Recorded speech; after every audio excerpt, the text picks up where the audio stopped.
Waco, Texas. They are #1 in the nation in many categories, including scoring, yards per play, total offense at a whopping 715, passing yards per completion over 20.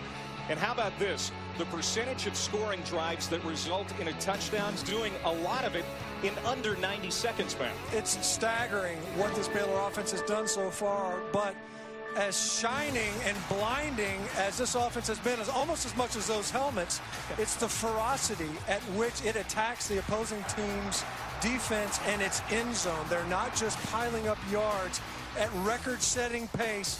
You see the frequency at which they run plays and the proficiency at which they score points. That has what has put the rest of the nation on notice that this Baylor offense, and incidentally its defense, is for real.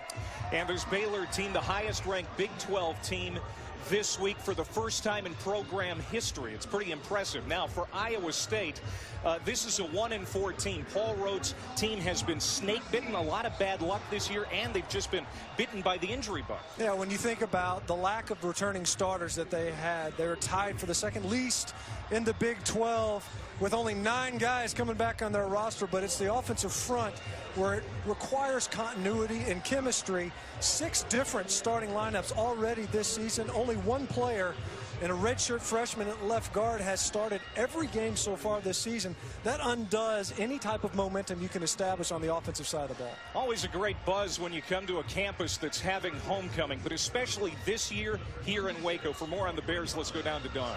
Yeah, Clay, we've got a sellout crowd here in Waco. Just another sign of the transformation of this program under head coach Art Briles. Really, it's amazing to think that 6 seasons ago when he got here, the Baylor Bears were in the midst of a 12-year losing streak. The speediness of this transformation has been amazing. He's now coached a Heisman Trophy winner in RG3. He's taken Baylor to 3 straight bowl games. And physically, you see what he's built in this new $260 million stadium that's going up. Now, Coach Briles tells me a couple of the keys to the rise of his program. 1, his teams always stay true to what they do. And 2, he continues to innovate and think outside of the box. Guys, we see that offensively. All right, Don. And this is indicative of what Art Briles does. They won the toss, and instead of deferring like a lot of teams elect to do, he wants the football right away. They will receive, and we'll see this Baylor offense right out of the gate. Well, Art Briles wants to set the tone for this ball game. Get out and jump out on top of these Cyclones. Incidentally, both of these teams emphasizing the importance of starting fast. For Iowa State, that's a function of just trying to keep pace with what Baylor is doing. For Baylor, they recognize that Iowa State, coming off a debilitating loss versus Texas Tech, of defense that faced a lot of plays. If they can jump out quickly, that's a quick way to take the spirit from your opposition and build the momentum that we've seen Baylor be able to accumulate throughout this season so far. Edwin Arceo has it on the tee. Levi Norwood, the junior, back deep to return for Baylor. And it's actually Clay Fuller that makes the catch in the end zone, and Baylor will start at the 25. Bryce Petty, the nation's most efficient passer through the first month and a half of the season, will bring the offense out. Close to 1,700 yards on the year, 13 touchdowns, just 1 interception through the first 5 games. It's remarkable. It's very efficient as well. And when you talk about the speed that this Baylor offense moves, you need a quarterback that is willing to pull the trigger and knows with confidence that he's going in the right place with the football. So far this season, the numbers speak for themselves. Bryce Petty has been on target and generating yards in big ways. Empty backfield, 5 receivers to start, and they'll send 1 in motion. Fake the handoff, Petty complete onto the far sideline, and a pickup of about 7 yards on the first play. That's a catch for Antoine Goodley, their big play receiver, 2nd in the nation at 136 receiving yards per game. They waste no time. 2nd and 3. They're going to run it this time. And it's Goodley, and he's pushed back. Good defensive play by the Cyclones, led by Scott. Goodley Scott, the defensive end, the most veteran member of that defensive front. Hey, we talked with defensive coordinator Wally Burnham yesterday. He said we have to stop the run with only 5 defenders in the box. They're going to use movement in the defensive front to be able to accomplish that. 3rd down and 3. And it's complete. Tevin Reese, first down catch. They'll move the chains. This offense 56% on the year on third down, and they've had just 7 3-and-outs and 73 drives this year. You look at them, nobody punts fewer amount of times than Baylor. It speaks to how effective they are in picking up first downs when they aren't making big plays. Well, they've got their first down. Now Petty sets to throw again. It's another strike. Goodley, the catch, slips a tackle and gets out to the 45-yard line. You know, Clay, going back to that previous third down conversion, it's important to note Wally Burnham, the defensive coordinator of Iowa State, and these defenders recognize Baylor's going to pick up yards. What they have to do is keep the offense in front of them. Play fake, incomplete again, intended for Goodley, and he was bumped by Nigel Tribune. It'll bring up 3rd down and 4 as we take a look at the impact players. Well, that's going to be offensive-centric when you think about it, but the idea is when you see Baylor play, it's on the ground with Lake Seastrunk, who can take one to the house at any time, and Antoine Goodley, who we've already called in the perimeter passing game, who will also clearly contribute on the ground in rushing attack. Petty and this offense taking a little time off the play clock. And Lake Seastrunk gets his first touch, and he is dumped for a loss on the play. A loss of 4, and Rodney Coe, the defensive tackle, credited with the stop, and you don't see this very often. Going to bring out Spencer Roth, who might have the easiest job in college football as the Bears punter. Well, on the 2 design called runs that we've seen from Baylor already in the opening series, Iowa State do an excellent job of getting upfield and penetrating this Baylor offensive backfield. Baylor had some difficulty with the physical aspect of Kansas State's front last week. Baylor wants to run the football, ineffective in this opening drive. Just their 13th punt on the year for Roth, and Jarvis West on the return for Iowa State. And it's a good one. To midfield. And into plus territory at the 45. The reigning Big 12 Special Teams Player of the Week. And Iowa State's in business. And Jarvis West, he kept him in the ball game last week for Iowa State with a big kickoff return for a touchdown. He's not a big guy, but you can see how elusive he is and shows he's got excellent vision, and that's how you earn recognition like becoming a special teams player of the week. You have to see the field and exploit those gaps quickly in the return game. So 37-yard return. He had a 38-yard return last week against Texas Tech. And also that kickoff return for a touchdown. Now Sam Richardson, his first pass play, incomplete, intended for Tad Ekby. That's just a drop. Ekby, the number 2 receiver, can't haul it in for Richardson, who has been playing hurt this year. A right ankle injury since week 1, also dealing with a sore groin and a jammed thumb, among other things. Hey, I mean, you think about Sam Richardson, the walking wounded. This is a gritty football team, and it's embodied and personified by their quarterback in Richardson, playing through injury. Several of them that would obviously impact his ability to run the zone read and even deliver the football accurately. Penalty flag. A false start on the Clones. False start.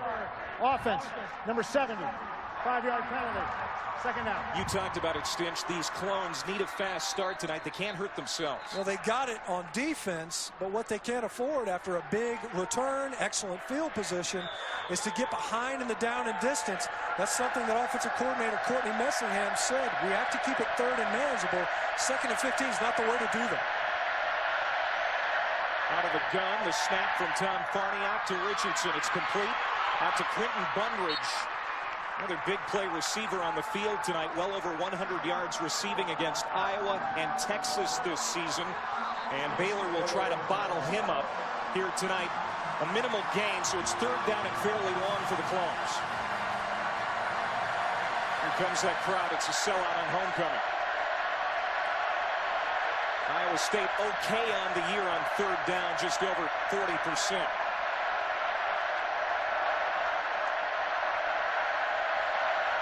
Play clock inside of 10. Richardson. Cox fires. Tipped and incomplete. Out of the hands of Justin Coleman.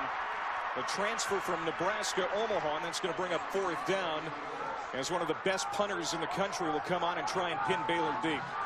Well, and speaking with Phil Bennett, offensive defensive coordinator rather for Baylor, he recognized that you'll see a lot of times. Sam Richardson feels the rush and he looks at the rush. They're going to heat him up in those third down situations. But Iowa State's got a weapon at punter. Sometimes it's not always a bad thing to kick the ball away. Kirby Vanderkamp, the senior. Great leg. Has great hang time, and unfortunately for the Clones, he puts it in the end zone. And Baylor will have it at the 20 as opposed to inside the 20, which Vanderkamp has done 83 times. Welcome to ESPNU College Football Primetime, presented by 5 Hour Energy. Clay Matvick, Matt Stinchcomb, Don Davenport back here in Waco. Both teams have had a possession. Now Baylor ready to go back to work from the 20. This Iowa State defense, last in the Big 12, allowing 447 yards per game. They looked good on that first series for Baylor. They did exactly what they needed to do. Get that Baylor offense off the football field. Missed assignment by Baylor up front, and penetration due to the line stunts that so far Wally Burnham recognizing that he can use that defensive front to get upfield and disrupt what is a very potent rushing attack for Baylor. They gave up 666 yards last week at Texas Tech and faced 101 plays. Burnham's defense was gassed last week. It's a bend but don't break approach, and so far they haven't given up a ton of points this year, just a lot of yards. There's Seastrunk pushing that pile across the 25. That's a 6-yard pickup for Seastrunk, the former Oregon Duck, averaging 10 yards per carry. Pretty remarkable when you think about that, but when you think it's also the offensive front's proficiency in blocking. Seastrunk again, and Rodney Coe will bring him down short of the first down mark. It'll bring up a third down and short. You know, we asked Wally, is he going to employ that 3-down front that he used versus Texas Tech? So far tonight, they've had 4-down linemen and then the lone second-level player, Jeremiah George, and they've slowed down Baylor on the ground. This is Glasgow Martin gashing the Cyclones. That senior bulldozer brought in on short yardage situations, but he can rip one off too. That's a big gain of 15 yards and a first down. At that time, just a missed tackle by Jeremiah George. We touched on him. He is the lone second-level player if they get covered up at the line of scrimmage. Play fake. Petty. Out to the near side. It's Jay Lee, the sophomore receiver. Big guy, 6'2", 215, a gain of 5, second down. You could see Iowa State, though, willing to afford cushion to the Baylor receivers to keep them in front of them and then closing on the pass. Thrown out to the flat. It's Levi Norwood, and now he's going to throw it to Jay Lee. Big play inside the 15, down at the 11-yard line. Jaquez Washington, the free safety, burned by the double pass. You could see it was clearly a backwards pass, and Sam Richardson coming up to help him coverage. He came off of Jay Lee, who slipped behind. Back to the ground, Martin. Down to the 6-yard line. Going back a play, Levi Norwood, the son of Baylor assistant coach Brian Norwood. That's a pretty good pass, good touch. It was a great touch. I mean, nothing else, just hanging up high enough to where nobody can tip it because Jay Lee was by himself in the secondary. Baylor in the red zone. Knocking on the door, it's Martin again. Art Briles says this man is tough and mean. And a broken ankle back in the spring. This is just his third game back. And now it's third down and goal. Third down and 3. They can pick up a first down at the 1.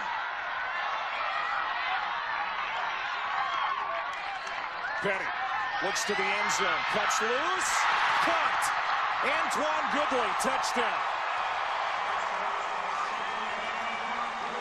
He's got a touchdown catch now in 7 straight going back to last year. Actually took a while tonight, Stinch, for them to get on the board for the first time, but they get it done. You think the Baylor fans here for homecoming, they're probably starting to get a little bit nervous. What's taken so long to get into the end zone? But it was that double pass that sparked this offense. Iowa State letting the one thing that they didn't want to have happen, a Baylor offensive player get behind them.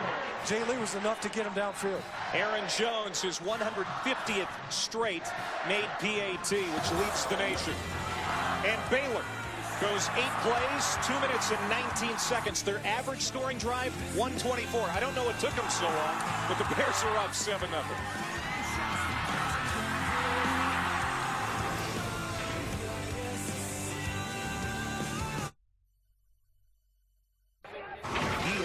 you College Football Primetime is presented by new Raspberry 5-Hour Energy. Available for a limited time. Get yours now. And in part by Nissan, premier partner of the Heisman Trophy. Homecoming week in Waco, Texas for the Baylor Bears. Hard to get a seat at a restaurant in town this week. The Bears 16-1 here at Floyd Casey Stadium since 2011. Let's go back to that last touchdown that put Baylor up 7-0. We see what Baylor does is they've got trips to the short side of the field, and it's like a clear out play in basketball. You've got one-on-one at the top of the screen with your best receiver, Nigel Tribune, trying to defend what's a double move, and that's a perfectly thrown pass. There's almost no way that you're going to be able to defend that. Bryce Petty putting it right on the money. Aaron Jones, the kickoff. Jarvis West back to return. It's actually Albert Gary. And that short kickoff gets it across the 25 as we go to the studio and check in with Matt Schick for the first time. Thanks, Clay. We've got some offense out in College Station. Johnny Manziel missed some time with an injured shoulder, came out of the locker room, led him to a touchdown. Trailing, now they're leading 41-38. He's accounted for 5 touchdowns. Auburn, though, inside the Aggies' 10, Clay. All right, thank you. Another chapter written in Johnny Manziel's book. Just an additional drama of a potential injury even. He's got a flair for it, the comeback and the dramatic.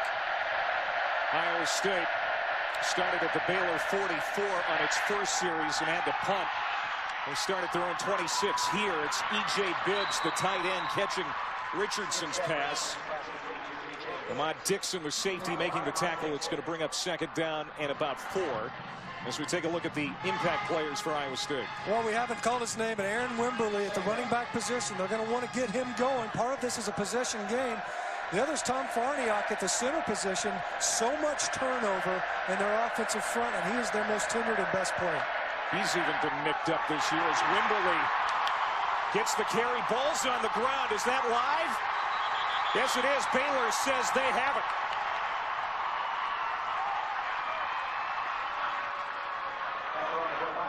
One official is going to overrule another. This is going to be Iowa State football. Yeah, to me, it's on the field was a fumble recovered by the defense. You know what, Clay?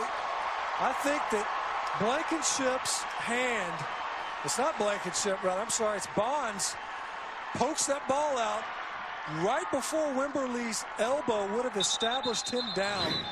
That's a great call by the official. There was confusion between the officials. Fumbled the ball, was covered by defense. Previous play is now under further review. But ultimately ruled a fumble on the field. So the play is under review. Our replay official from the Big 12 is Don Capral. And we'll be back for a result. 8:42. Baylor appears to have recovered this.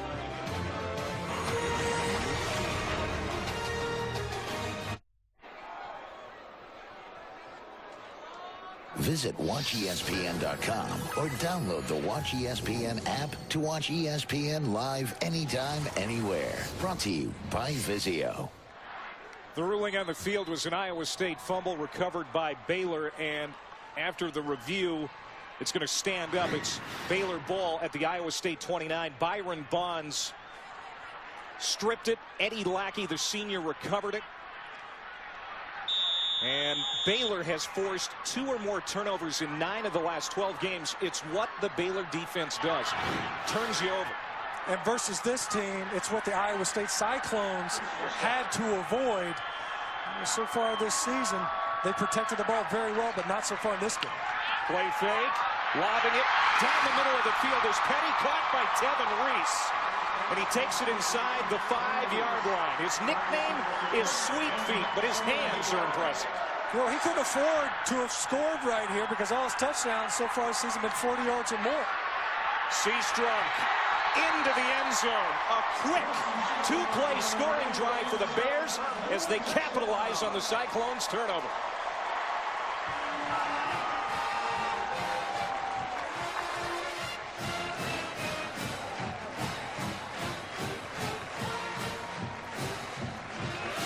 Two plays, 14 seconds. Quick change, this Iowa State defense that played so well in the opening series. A double pass that opened the gate on the first scoring drive, and then a turnover. And this Baylor offense doesn't need any help with short fields. Aaron Jones bangs home the extra point to make it 14-0. The fumble by Wimberly. Recovered and turned into 6. It's 14-0 Bears on homecoming night.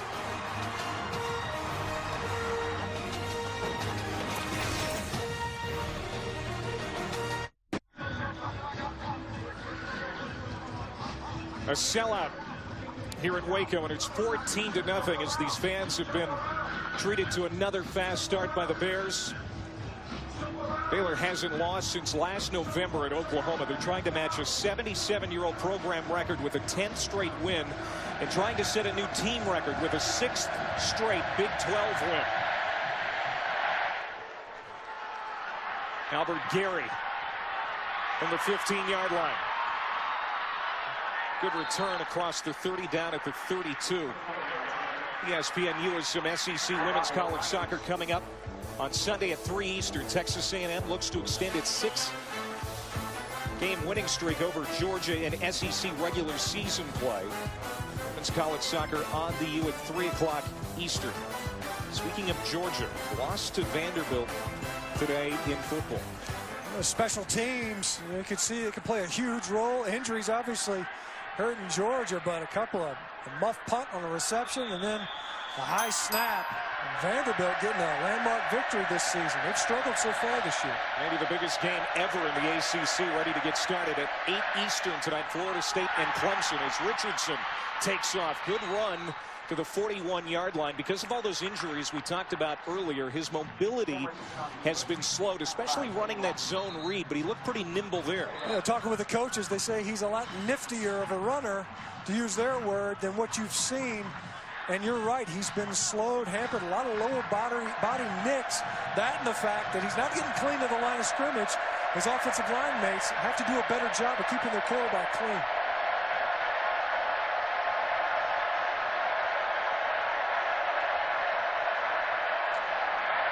They'll run it on 2nd and 1. Chantrell Johnson, no gain.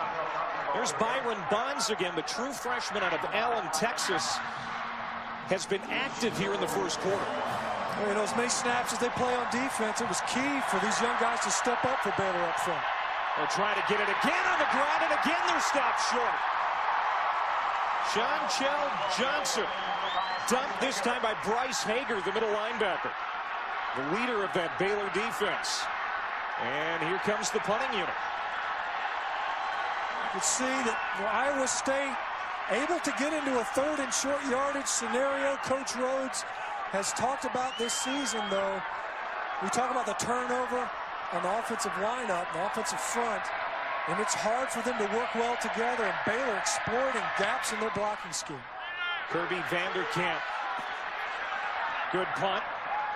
It's going to go out at the 22-yard line. Good kick for the All-American. 38 yards. Baylor has it 1st down and 10 as we check in again with Matt Shook. Thank you, Clay. Exciting game in College Station. Auburn down by 3. Here's Trey Mason with 90 seconds to go. He gets in. Texas A&M facing a 4th down in Auburn territory. We'll keep you posted. Again, Johnny Manziel suffered what appeared to be a shoulder injury earlier in this game, but he's made a comeback. And that one is not over yet. Not that far from here in College Station. Jay Lee with the catch.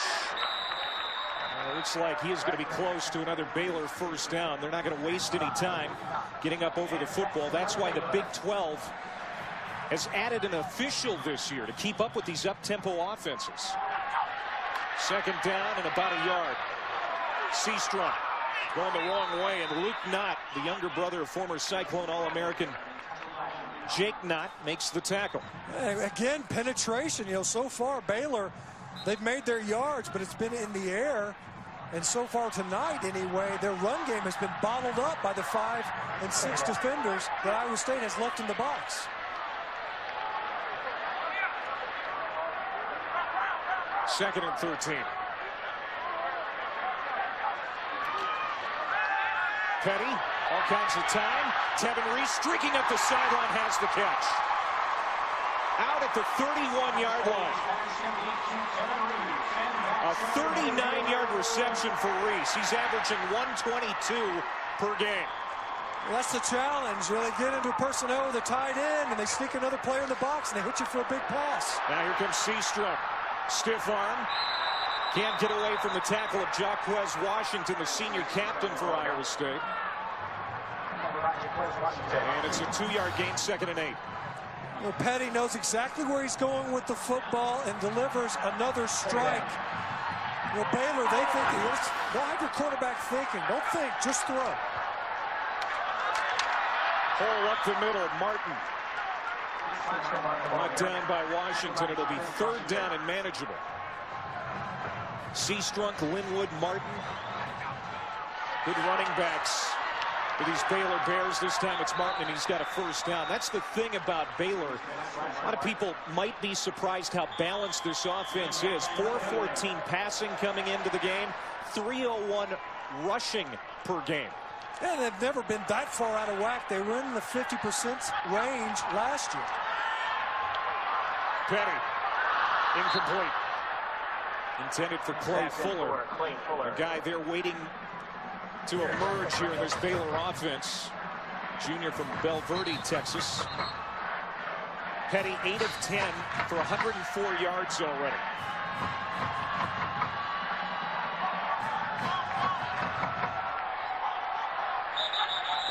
Penalty flag in a moment to catch our breath. Ball start. Offense, number 54, 5-yard penalty, 2nd down. Baylor last in the Big 12 when it comes to penalties, almost 9 per game. What's that a feature of?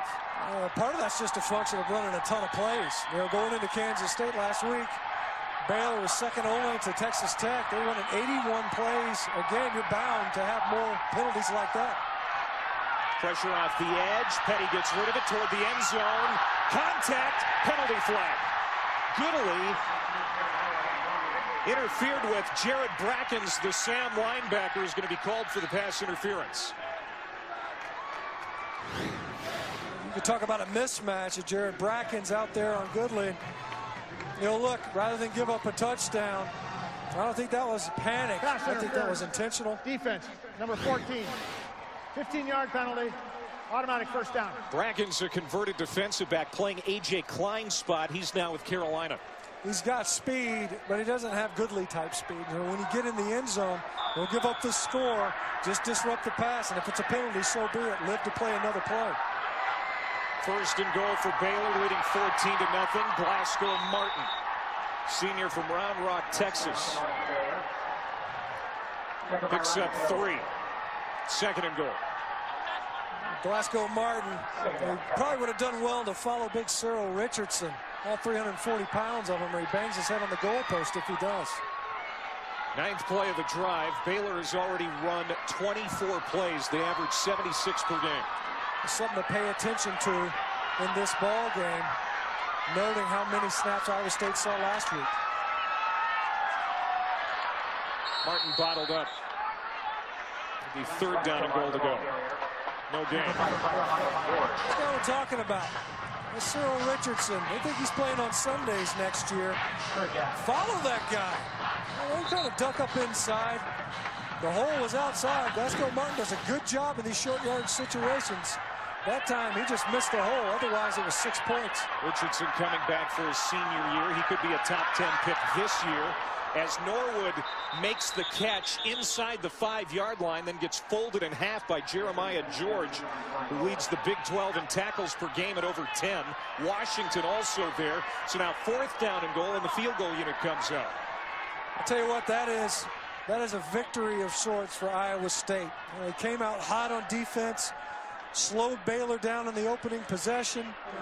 Since then, due to a turnover, due to a big play on a double pass, the defense unable to keep Baylor out of the end zone, but this time to hold them to a field goal gives this defense a chance to come up and catch air. Aaron Jones from 22 knocks it home, so it's 17-0 late in the 1st quarter, and another upset in college football this weekend. Let's go to Matt Schick.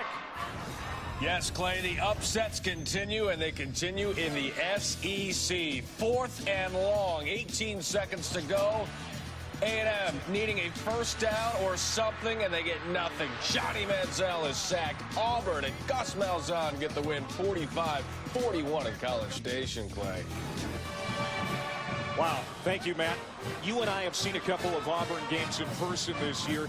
Grant, Mason, Marshall. This is a great looking offense right now under the new head coach, Gus Malzahn. Well, Gus Malzahn, you know, who was obviously the previous offensive coordinator, 1 year removed, goes to Arkansas State, has an excellent run there, gets a year of head coaching experience, and then he returns to the Plains to a familiar roster, and he has reinvigorated that program. And let's not forget also his defensive counterpart, Ellis Johnson. Yeah. And that defensive unit is playing night and day different from it did a year ago. Meanwhile, here in Waco, Texas, Baylor large and in charge here late in the first quarter at 17-0. Well, there you could see Paul Rhodes a few seconds ago coaching up Jared Brackens. This Cyclone team has been put through the ringer already this season. A lot of young players, inexperienced players, a tough schedule. He's just trying to, Coach Rhodes, keep his guys' heads in this ballgame. Gary backs up, lost it in the end zone, and he'll take a knee. Touchback. 13 unbeatens coming into the day. UCLA losing today. And earlier this week, Louisville lost on Thursday night to Central Florida. There you see Baylor on the list. Missouri, a big win today over Florida in Columbia. And you look at it, you know, Missouri's got an opportunity. I think if Baylor takes care of business in this ballgame versus Iowa State, they're a top 10 football team when the polls come out. First BCS rankings of the season. The Cyclones offense trying to get something going, catching it in the flat is Wimberly. After the grab, picks up 9 before Hager, the middle linebacker, brings him down. Wimberly, a JUCO transfer. He has given the running game a lift since making his first start 3 weeks ago, and he's also a good receiver for Richardson. And they're going to use him in the receiving game to get him the ball out on the perimeter. Because of their difficulties up front, quick passes, let Wimberly get out there in space and make something happen. 2nd and 1. Wimberly, first down.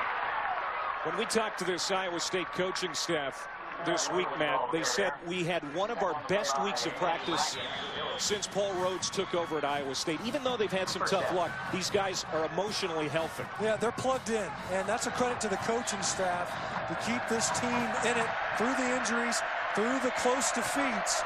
They're still playing hard for Coach Rhodes, and you can see it as evidenced in their play. This is a gritty squad. Richardson steps up, pocket collapses. He gets away from a potential tackler and sachets out of bounds after a 3-yard gain. Hager there to escort him out. So to bring up 2nd down. Paul Rhodes in his 5th year as head coach. His Clones have recorded a road win over a ranked team 3 years in a row. And this Iowa State team upset Baylor last year in Ames. So it can be done. Absolutely. 2 years ago, they affected the national championship race, beating Oklahoma State, opening the door for an all-SEC national title game. And it's an uphill climb, already down 17-0 with a minute and a half to go here in the first quarter. Play clock down to 3. They get it off. Richardson sprinting up the line. Now he's going to turn and run. Nearly stripped of the football by Andrew Billings, but holds on as Billings, the freshman from Waco, brings him down. It's a gain of 5, and it'll bring up 3rd down and about 3. I'll tell you what, there's the niftiness that we talked about, though, that the coaches were promising from Sam Richardson. He's still not healthy. Chantrell Johnson wanted the pick so badly. Richardson wisely held on to that football, giving him an opportunity to convert a 3rd and very manageable. Iowa State 0 for 2 on 3rd down tonight. Richardson complete. First down catch for Albert Gary. He's out of bounds at the 45-yard line of Baylor. Ahmad Dixon, the safety, ran him out. Dixon sealed the win last week at Kansas State with an interception late in the fourth quarter. That was a real test for the Baylor Bears in Manhattan last week. They were lucky to get out of there with a win. Well, Baylor hadn't been in a second half game. I think they've forgotten the football games are to be played in 4 quarters, not 2. They didn't show up in that third quarter. Had a lot of difficulties on offense as well. Under 30 seconds to go in the quarter. Richardson slings it again, caught at the 42 by Gary. And again, Dixon forces him out of bounds about a yard and a half short of the first down marker. Florida State and Clemson about 15 minutes away from kicking off on ABC. Now, this is what Iowa State's going to have to do some in this ball game. Baylor's willing to commit to the line of scrimmage, commit to the box, and dare you to throw the football out wide. You see, their defenders, they crowd the line of scrimmage. Everybody, look at this. Within 7 yards of the line of scrimmage, nobody's deep. That's the end of the first quarter.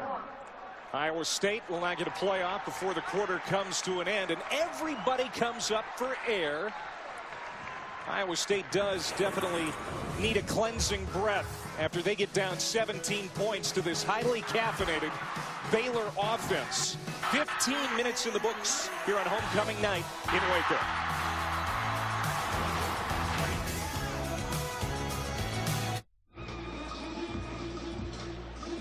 Number 12, Baylor, leading Iowa State 17-0 as we get started here in the second quarter. But Iowa State won last year in Ames. Cyclones quarterback Steele Jantz hit 10 different receivers that night, including Jarvis West, who had 7 catches for 99 and 3 touchdowns. With a minute remaining, Baylor and their star quarterback Nick Florence ready to go, but he threw an interception, sealing Baylor's fate. Jantz had a career-high 5 touchdowns that night. And this was the last time Baylor was held under 30 points in a game. 35-21 was the final. Part of that was a function of the time of possession. Well, Iowa State, they had the football for 2/3 of the game, almost 40 minutes. Incidentally, last week, in the most hotly contested game that Baylor has seen this season versus Kansas State, a similar scenario. Kansas State just kept Baylor's offense off the field. Second down and 2 for Iowa State to start the quarter at the Baylor 37. They run it. Johnson. Looks like he stopped short. And it's going to be 3rd down for Iowa State. You can see there the yellow line. That's not official, but it's pretty close. That's what Iowa State needs to pick this one up. They've only had 2 first downs tonight. Well, they converted a 3rd down in the passing game, but 3rd and 1. This is where this makeshift offensive front, one where they've had to flip-flop tackles. Brock Daigle, backup right tackles, their starting left tackle. They got to create some push here for this Iowa State offense out of the pistol formation. Chandrell Johnson cuts it up into a hole and picks up the first down to the 33-yard line. Johnson, neck and knee injuries the last couple of years have really limited his career. The senior picks up a much-needed first down there, a gain of 4, and the Clones will move the chains for just the 3rd time tonight. Well, the steadiest player that Iowa State has had on their offensive front, Daniel Burton, with the key cut block on the backside. Gave Johnson just enough space to pick up the first. And Burton just a freshman, a redshirt freshman out of Oklahoma City. Aaron Winderler, nothing doing. Runs right into the teeth of that Baylor defensive front. Jamal Palmer, who backs up Chris McAllister on the end, makes the tackle. No gain. You know, we talk about how aggressive Baylor is on offense. It's a pretty aggressive defense. You know, they're going to stay close to the line of scrimmage. They're going to come after you. They want to stop you quickly. And if you beat them, then they lose quickly. Either way, that offense is right back on the football field. And so far, the Bears' defense has been much better than it was a season ago. 2nd and 11. Richardson sets up to throw, and now he is going to be dunked. Sean Oakman, 6'9", 270-pound sophomore. The stud transferred from Penn State. A sack and a loss of 7. 3rd down. You see Iowa State, they'll flip-flop their tackles that time. It was Kyle Lichtenberg's turn at the left tackle spot.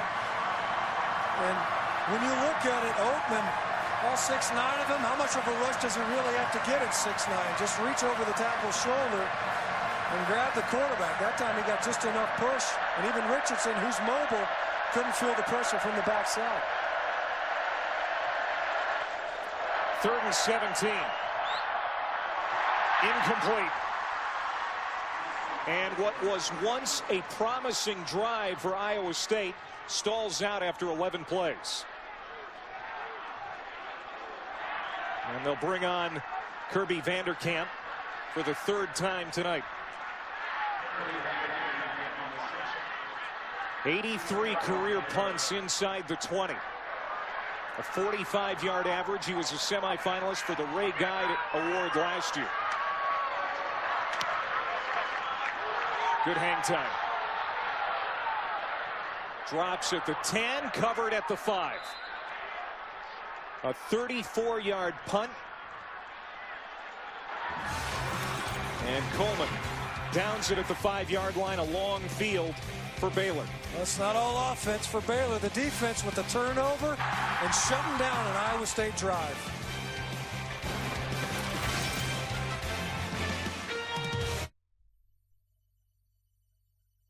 ESPNU College Football Primetime. Brought to you by the Discover It card. It's a game changer. And Bud Light. It's the sure sign of a good time. Here we go. Construction of the new $260 million Baylor Stadium, which opens up in 2014, located on campus land just off I-35 on the Brazos River. 314 days till it opens up. It's going to seat 45,000. Petty from the end zone, complete to Tevin Reese. Great effort at the catch to pick up the 1st down. There it is. It's within eye shot of where we're at right here at Floyd Casey Stadium.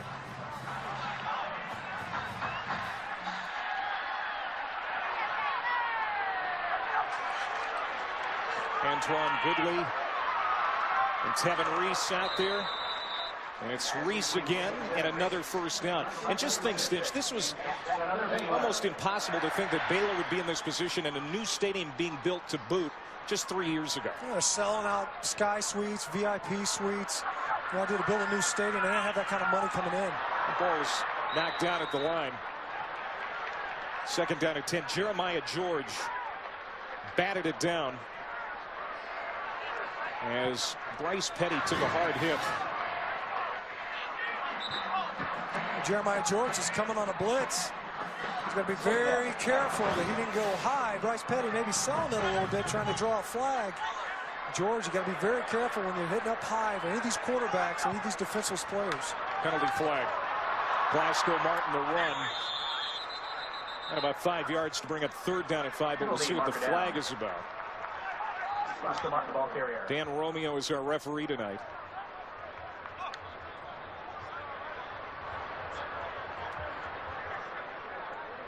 Offside. Defense. Number 50. 5-yard penalty. 1st down. It's Willie Scott on defensive end. 2nd penalty against Iowa State.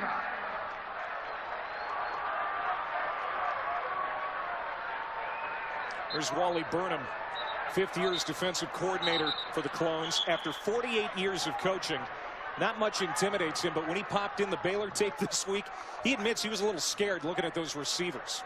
Oh, you look at their size of speed and just the sheer number of options that this offense has.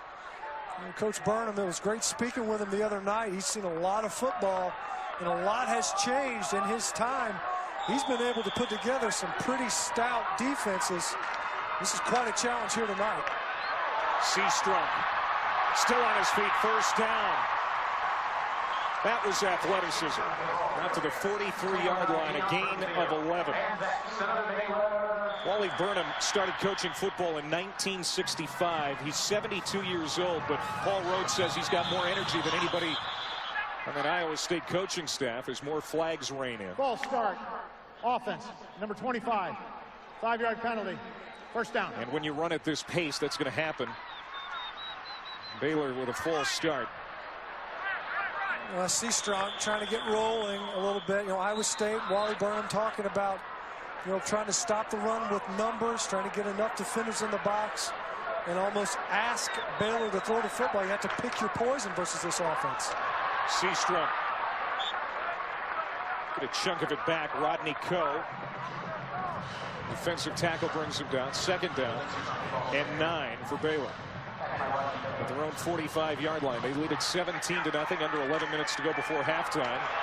The draw play to Seastrunk. And now it's 3rd and manageable as they go to the ground to get a bunch of that yardage back after the penalty. 2 of those, the last 3 carries we've seen from Seastrunk, I think you see that he's not just a space runner. He has power. He's not a big back, but he finishes runs. And on that run there, he picked up another 1.5 yards after tacklers had surrounded him. And now a timeout, Baylor. Offensive coordinator Philip Montgomery and Art Briles using their first time out of the game. It's 17-0 Bears here in the second.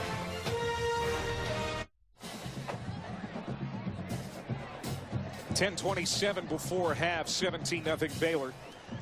Let's take a look back with our tire rack drive recap back in the first quarter. Off the Aaron Wimberly fumble for Iowa State, Baylor turned that mistake into points just 2 plays later. And that's how fast they operate, and it's Seastrunk taking it in to make it 14-0. And Matt, Seastrunk was held to 54 yards on 12 carries last week at Kansas State. That snapped a streak of 8 straight 100-yard games. He's getting back in the saddle here tonight.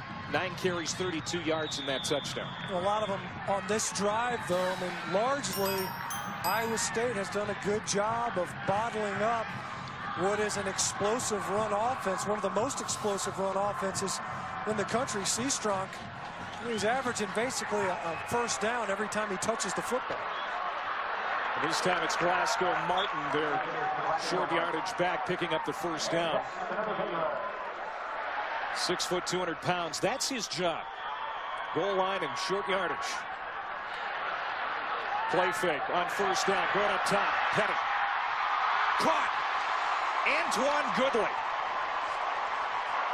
That's all you got to do is throw it up to these guys. They'll make the play. Baylor comes out. They're in 11 personnel. There's 7 men in the box. There's no help. Sam Richardson's by himself versus Goodley on the perimeter. 42-yard play. Now Martin. It's it down to the 2. Second down and goal. Not in Washington on the tackle as we go inside 10 minutes before half. 9 plays, 93 yards on this current drive.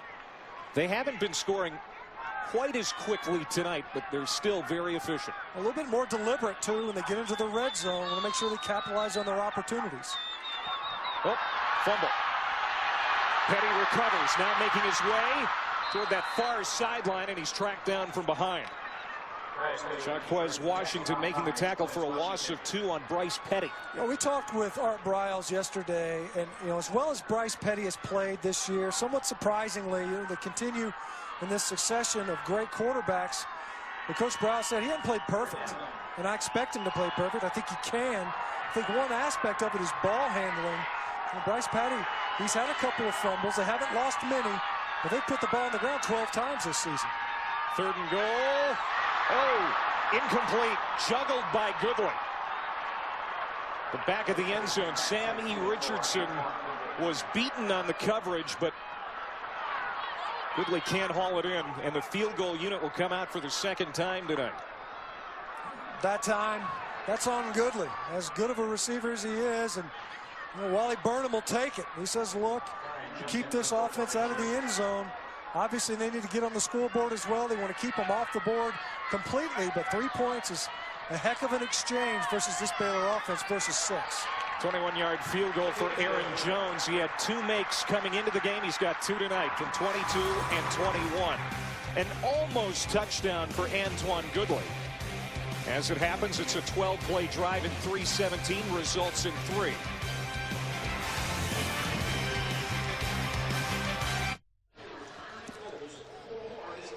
Big week for BCS Countdown presented by Vizio. The first BCS standings of the season will be released Sunday night, so the guys are going to have a lot to talk about. This is the last year of the BCS system because next year the college football playoff begins. BCS Countdown, 8:30 on ESPN, then at 9 on ESPNU. 7, 8, and 9 have all lost. Texas A&M, Louisville, and UCLA going down this week. Well, so then who's waiting to make the jump up? You know, you've got Missouri, who's sitting at number 14, obviously not in the BCS, which hasn't come out yet, as you just discussed. But Baylor and Missouri are both sitting there poised to make the jump into the top 10. Well, South Carolina was at 11. They lost today versus Tennessee. Short kick off the foot of Aaron Jones. Albert Gary running up, makes the catch at the 25. Iowa State will start at the 35-yard line on this series with 8:53 to go before half. And a lot's going to have to go right for Baylor, Matt, for them to get into the national title game. Everybody pretty much knows that, but you certainly cannot rule out the Bears at this point. You got to keep in mind, this is a major conference. It's the Big 12. The last time you had an undefeated conference champion not play for the national title was in 2004. It was the Auburn Tigers. And they get shut out. They just had too far to come. You know, we've seen teams outside the top 10 in the first BCS make that jump though. Grant Rohach, the backup quarterback to Richardson's in there. And here's Aaron Wimberly as they get it into Baylor territory at the 47-yard line. Grant Rohach, the redshirt freshman from California, nearly spelled Richardson in week 2 against Iowa, but the coaches felt he wasn't ready. They obviously feel he's ready now to make an impact. Well, the coaches said also that that was an eye-opening experience for Rohach early in the season, that he wasn't ready and needed to redouble his efforts. He has, and they felt like he's made a great deal of progress, obviously entrusting him with an early series in this ballgame. 1st and 10 from the 48 of Baylor. Play clock inside of 5. They got to hurry. Just got it off. Now they blow the whistle, and a timeout was actually called by Iowa State. Timeout. Iowa State. First charge timeout. Each team has 2 remaining here in the half. New quarterback in for the Cyclones, down 20 here in Waco.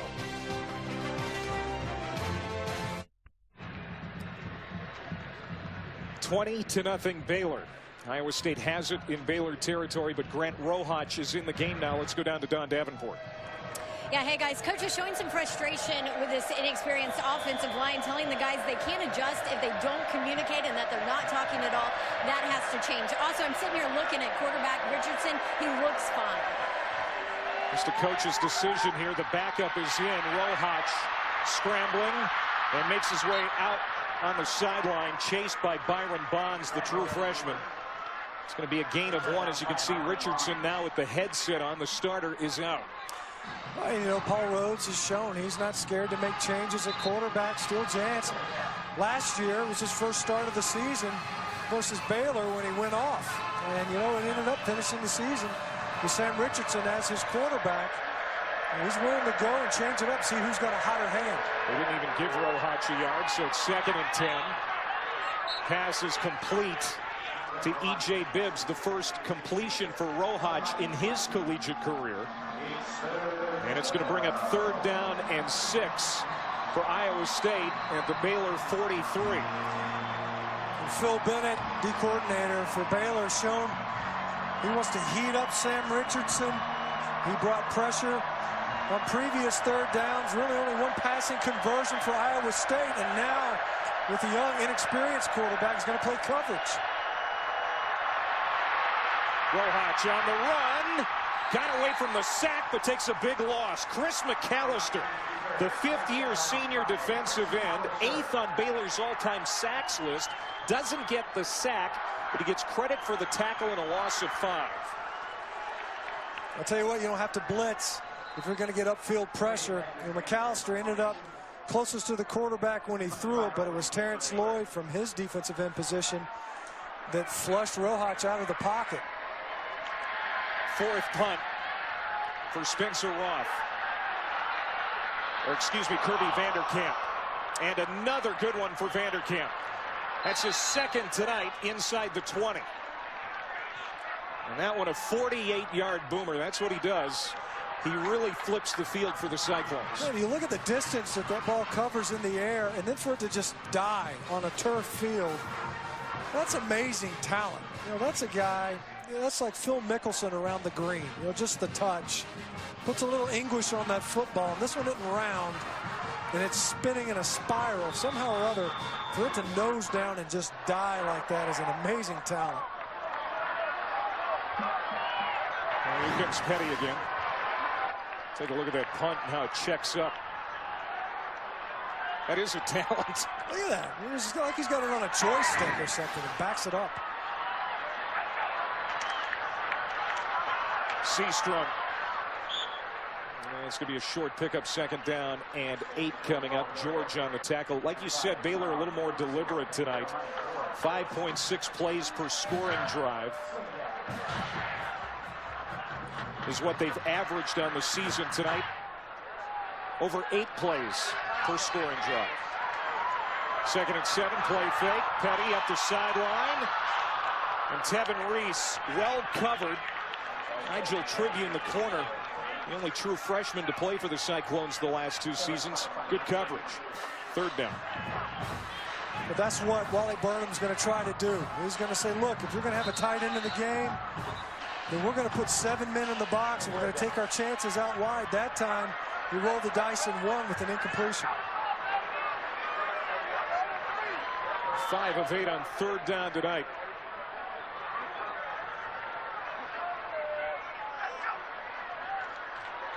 Petty hoists it to the near sideline. Goodley the catch. Good move after the catch. Comes back to the center of the field and picks up the 1st down.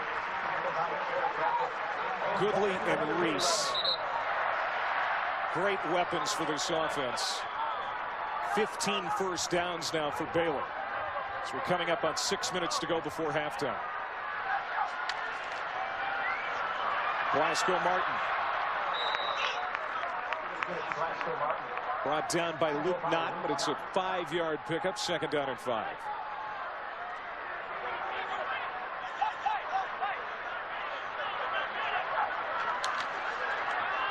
Martin again. Pick up 3 more. It's Luke Knott again on the tackle, who played his way into the starting lineup this season. Redshirt freshman. They've had some good linebackers at Iowa State in recent years. Did get the 1st down. And complete on 1st down. Levi Norwood the catch and a big play out to midfield. George finally tracks him down. Norwood, the number 3 receiver. They're looking for other guys to start supporting Goodley and Reese, and Norwood's one of the candidates. Yeah, there's so many of them, really. Goodley and Reese are the ones that just happen to be getting their numbers called. Seastrom. 1st down and more.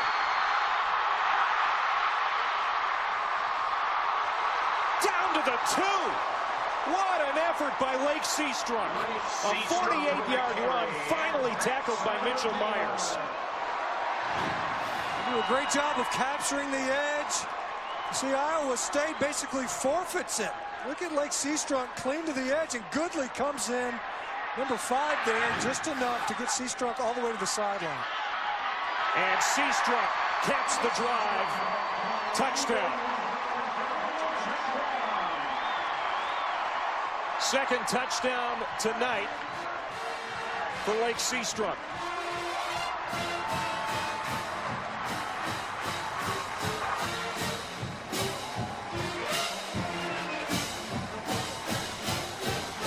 Well, that was more typical of Baylor. Minute 52 on that drive. As Jones comes on for another extra point.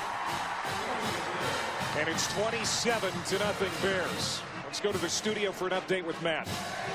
Thanks, Clay. Yeah, we had to wait until their offensive drive was over to squeeze in this quick update for you. We will take you around the Big 12 coming up at halftime, including we'll show you Baylor's former conference and state foe, Texas A&M, upset today in College Station. Wild day in the SEC as well. See you at halftime. All right, Matt, thank you. 4:54 before half. There is Seastrunk. second touchdown tonight. Those touchdown drives tonight. 3 of them pretty quick. Again, the average this year coming into the night, 124. If you blink, you miss it. Well, a minute 52, and that's to cover basically the entire length of the football field. So Rick Seastrunk, he didn't get that many carries, and so when he's running, I don't know, maybe he tightens up between carries. Make sure he stays good and loose for the next run. Was helping his average again tonight. When he touches the football, he's as electric as the Baylor passing game can be. Another return for Albert Gary, the senior from Florida. Penalty flags all over the field, and it's brought back to the 31-yard line.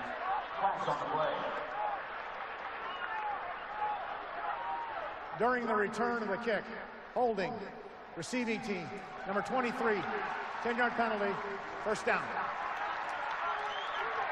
It's becoming that kind of night for Iowa State. That scoring drive for Baylor.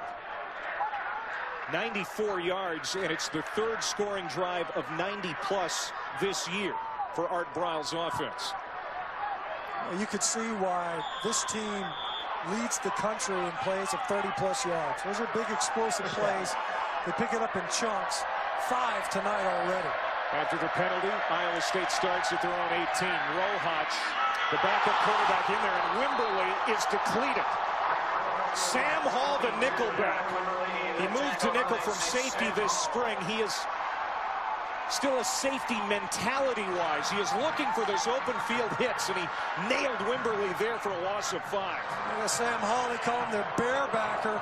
He was out there in the slot and diagnosed that play quickly enough to get upfield to make the tackle in the backfield.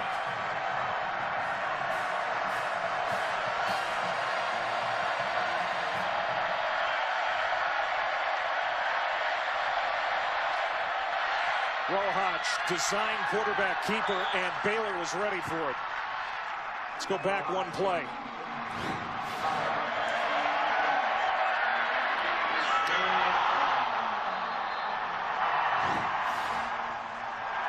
Wimberly was put on a plate for Hall. 3rd and 15 for Iowa State.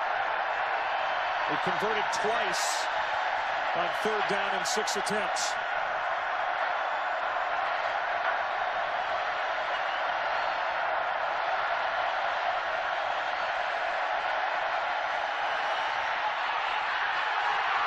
Rohach gets away from Oakman.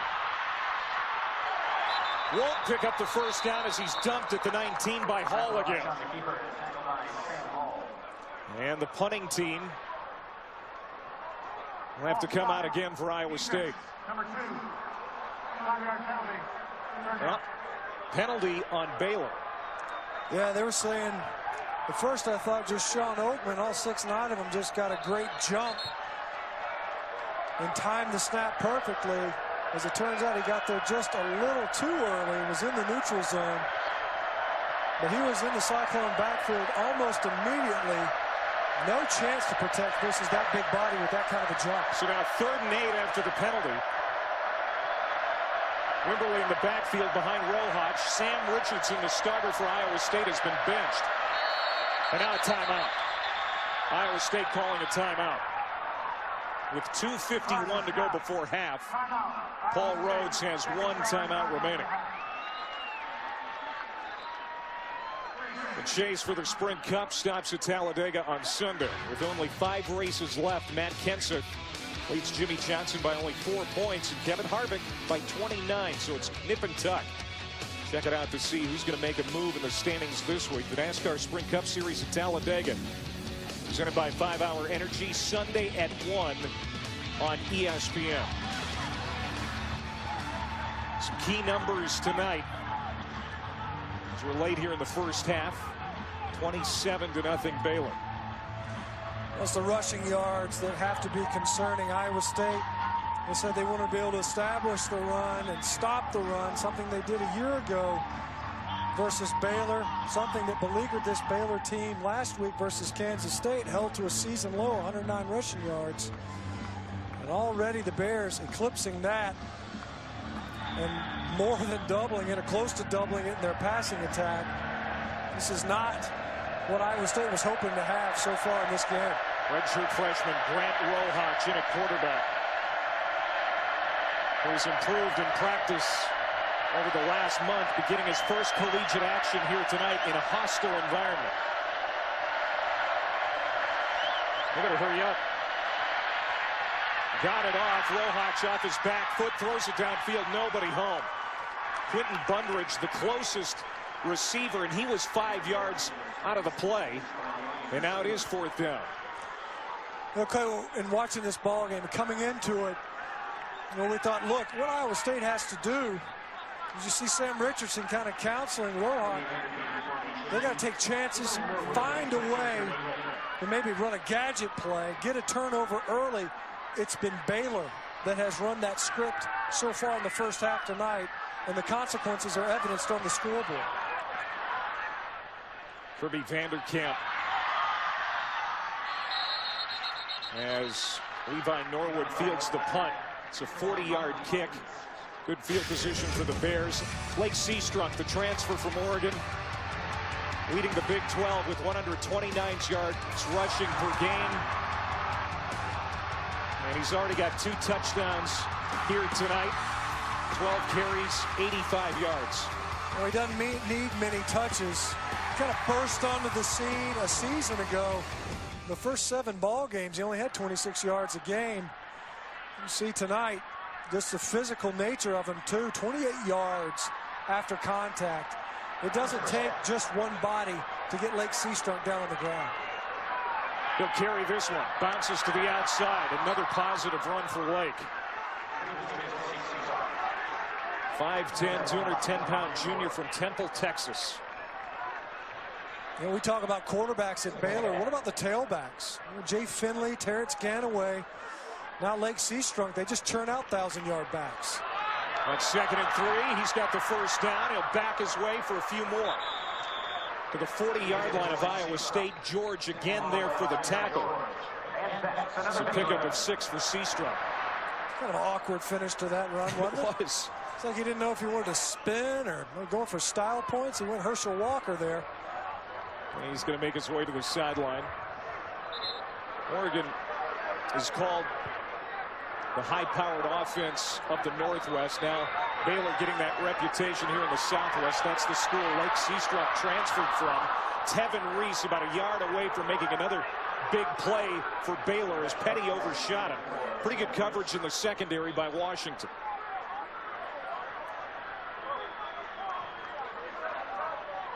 And I think Baylor is starting to catch up to Oregon in uniform combinations. Yeah, you know, they're bumped up to being a quote-unquote Tier 1 Nike school. Juggernaut starting to pump uniform info. There's Martin brought down by the strong safety Dion Broomfield. It's a gain of 4. Don't let tonight's unis fool you. They've got enough different combinations thanks to Nike. They could change uniforms for the next 5 seasons. That's a lot of different combinations. Kind of disappointed we didn't get to see the chrome helmets tonight. Petty up the sideline, man wide open. It's Clay Fuller, but again, Petty can't connect. Well, we touched on it. The perfection that Art Briles wants, that he thinks he can achieve with Bryce Petty. He just throws like that. You know, he could have had him, and he overthrew him.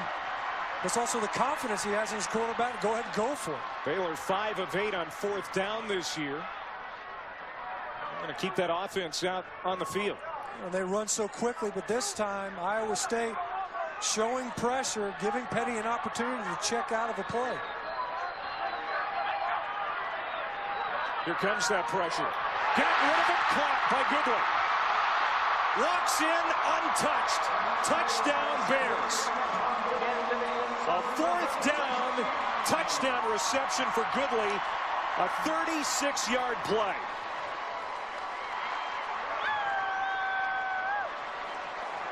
Well, Clay, we talked about how fast this offense moves. You talk to Kendall Briles, who's played quarterback for his father. You know, he's quoted as saying they don't want these quarterbacks having to think a lot out there on the field. They make a lot of decisions as to where to go with the football, Not as much reading as you might see, but there, when they're afforded a chance to adjust the play, they get into just the right call and end up in the end zone yet again. That's their second touchdown drive under a minute, and their fourth under 3 minutes. You can see Petty. He's just looking downfield. He's checking safety rotation. Then he knows exactly where he's going with the football. He's brought Clay Fuller over in motion. From one side of the formation to the other, there was confusion in the coverage. To the Baylor sideline, and Art Briles, the wizard. He's kind of the outlaw here in Texas. He doesn't care what people think, doesn't care what tradition or orthodox or conventional thought means. Defensive coordinator Phil Bennett says he's constantly being challenged by this offensive mind of Art Briles. And incidentally, Phil Montgomery is offensive coordinator who calls the plays with input from the head coach here at Baylor. Second touchdown for Goodley tonight. He's over 100 yards receiving.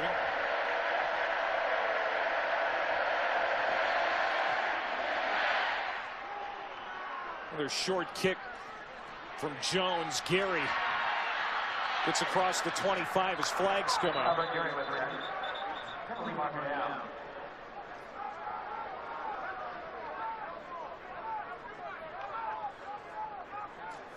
During the return, illegal ball from the back. Receiving team, number 23, 10-yard penalty, first down. Baylor punted on its first drive. They have scored on 6 straight drives. Again, who does this remind you of? A little bit of Oregon? A little bit. Yeah, I'll tell you what. And the way Art Briles sees it is that Oregon reminds him of them. He thinks. That's right. What was a quote he said? Oregon says that Baylor is the Oregon of the Southwest. He says, well, they're the Baylor of the Northwest. That's right. I'm not borrowing anything. I asked him yesterday, who are you inspired by? I said, well, I don't know, my high school coach, W.T. Stapler, a great high school name. Devondrick Neely for Iowa State, as Paul Rhodes is using some of the younger players on his depth chart. Devondrick Neely, the number 5 back, gets the handoff from Grant Rohach, the backup quarterback, who has spelled Sam Richardson. And now here's Tad Ekby with the catch to bring up 3rd down and short for the Cyclones. Sam Richardson set down on the bench by Paul Rhodes. They're not going to get it. Neely brought down, no gain, 4th down. It was Byron Bonds, another tackle for the true freshman. Byron Bonds has really asserted himself in this ball game. Did a great job on the backside of that run, getting penetration, chasing him down to get a tackle in the backfield. Baylor wants a timeout, as it appeared Iowa State was ready to go for it on 4th down. And why not? They're down 34-0 here with 34 seconds to go in the half. Yes, that everyone seated in the north end zone participate by holding up the north card on view. Dr. Pepper, quest for the coach's trophy. And Waco, Texas, in case you didn't know, is the home of Dr. Pepper. It was created right here. Art Briles has Baylor poised to win the Big 12 for the first time. And a win tonight, and they're bowl eligible for the 4th straight year. You can't say enough about what he's done. I was wondering why Dr. Pepper tasted so much better this weekend. It's right there close to the plant. You've had 3 already today. That could be why. Yes, it's closer to the source, man. It's pure syrup. Art Briles, he's the magic man down here, and what he's been able to do and turn around in such short order here at Baylor. They decide to punt. Vanderkamp comes out for the 6th time, and fair caught at the 32. 43-yard kick. 34-0 Baylor, which will be at Kansas next week, right here on ESPNU. You and I will be in Lawrence to see this offense in action in the state of Kansas. Then this team will have 3 straight games against ranked opponents. We talked about all the success that Baylor has had, but Art Briles is much more tempered when it comes to talking about his football team. He is taking nothing for granted coming down the line. Well, that's smart. A lot can happen, and the meat of their conference schedule still lays ahead of them. There's Antoine Goodley continuing to tack on to his numbers. Give him 8 more after that catch. Sam E. Richardson knocks him out of bounds, not to be confused with Sam B., the quarterback. Petty pumps, rolls out, throws on the run, hits Goodley again. They're going to have to put 7 guys on him to keep him from catching passes. Down to the 43-yard line of Iowa State. 14 seconds to go before halftime. They start the clock up. Baylor wants to score again. Caught Goodley, and he's out of bounds with 4 seconds to go. And we'll see if they bring the field goal unit out. Jones has already hit tonight from 22 and 21, and he's got a strong leg. In his career, a high of 58. That happened last year at Oklahoma. Iowa State calls its last time out. Again, 4 seconds to go before the break. Well, Baylor, they don't know how to let up off the gas. That's not what they do. They just stand on it. You get the ball with less than 30 seconds, and you're moving so quickly that even on that series, you know, here in the Big 12, the officiating crew, you mentioned there's an 8th official. The chains aren't even set up, and they're snapping the football on the next first down. And that's that quick of an offensive pace, and it gets them into scoring position yet again. We'll see the game at Kansas next week here on the U, then 3 straight against ranked opponents. Oklahoma, Texas Tech, at Oklahoma State, and then TCU in Texas as well. This will be a 51-yard attempt for Aaron Jones, his career long again of 58, so this is certainly within his range. This to make it 37-0 before half. His long this year, 36. Out of the hold of Brody Trahan. Kick on the way, looks good. You bet. A 37-point first half for the Bears, and their defense pitching a shutout. That field goal is exactly the momentum that Baylor needed going into halftime. I mean, it's just, you look at them somewhat facetiously. It's just one of those things where this offense started up a little bit slower today, but they finally got up on plane. Here's Don with Coach Briles. Coach, you told us you wanted to see your offense improve. How would you assess their performance in that first half? You know, I think we started slowly. The defense has really played well early. You know, we got a turnover down there deep and went in and scored, and now we're in a little bit of a rhythm. So I think right now we're playing pretty well. You know, we had to come out and play the second half just like we did the first. You mentioned your defense pitching a shutout right now. What has to happen for them to keep that going? Let's just keep playing a lot of passing and energy. Crowd's really helping us. Appreciate it, Coach. Thank you. 37-0 Baylor leading on homecoming night at the half. Now we go to the studio. Matt, Jason, and Charles, ESPN News College halftime report. Thank you, Clay. Something is terribly wrong with Baylor's offense. 3 field goals in that first half? Started out slow. You heard him. My goodness. 3 field goals they had to settle for in that first.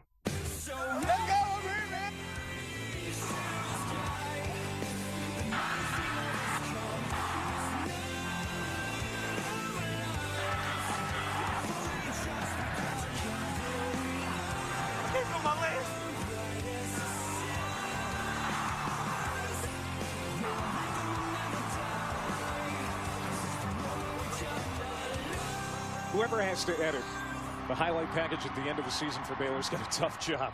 37-0 at the half. First half stats presented by John Deere. And this offense is on pace for over 900 yards of offense tonight. They average 715 per game. Another big night, Matt Stinchcomb. And I know Art Briles is still looking for perfection in this offense, but it's hard to poke a lot of holes in this offense. Well, you know, if you want to look for perfection, and we're going to start splitting hairs and parsing it closely, you know, Bryce Petty had a couple of overthrows. You know, he fumbled a snap that led to a field goal. I mean, it's hard to poke holes in it. 37 points. Your defense is playing great. They generated a turnover to get you the football to back up a scoring off a gadget play.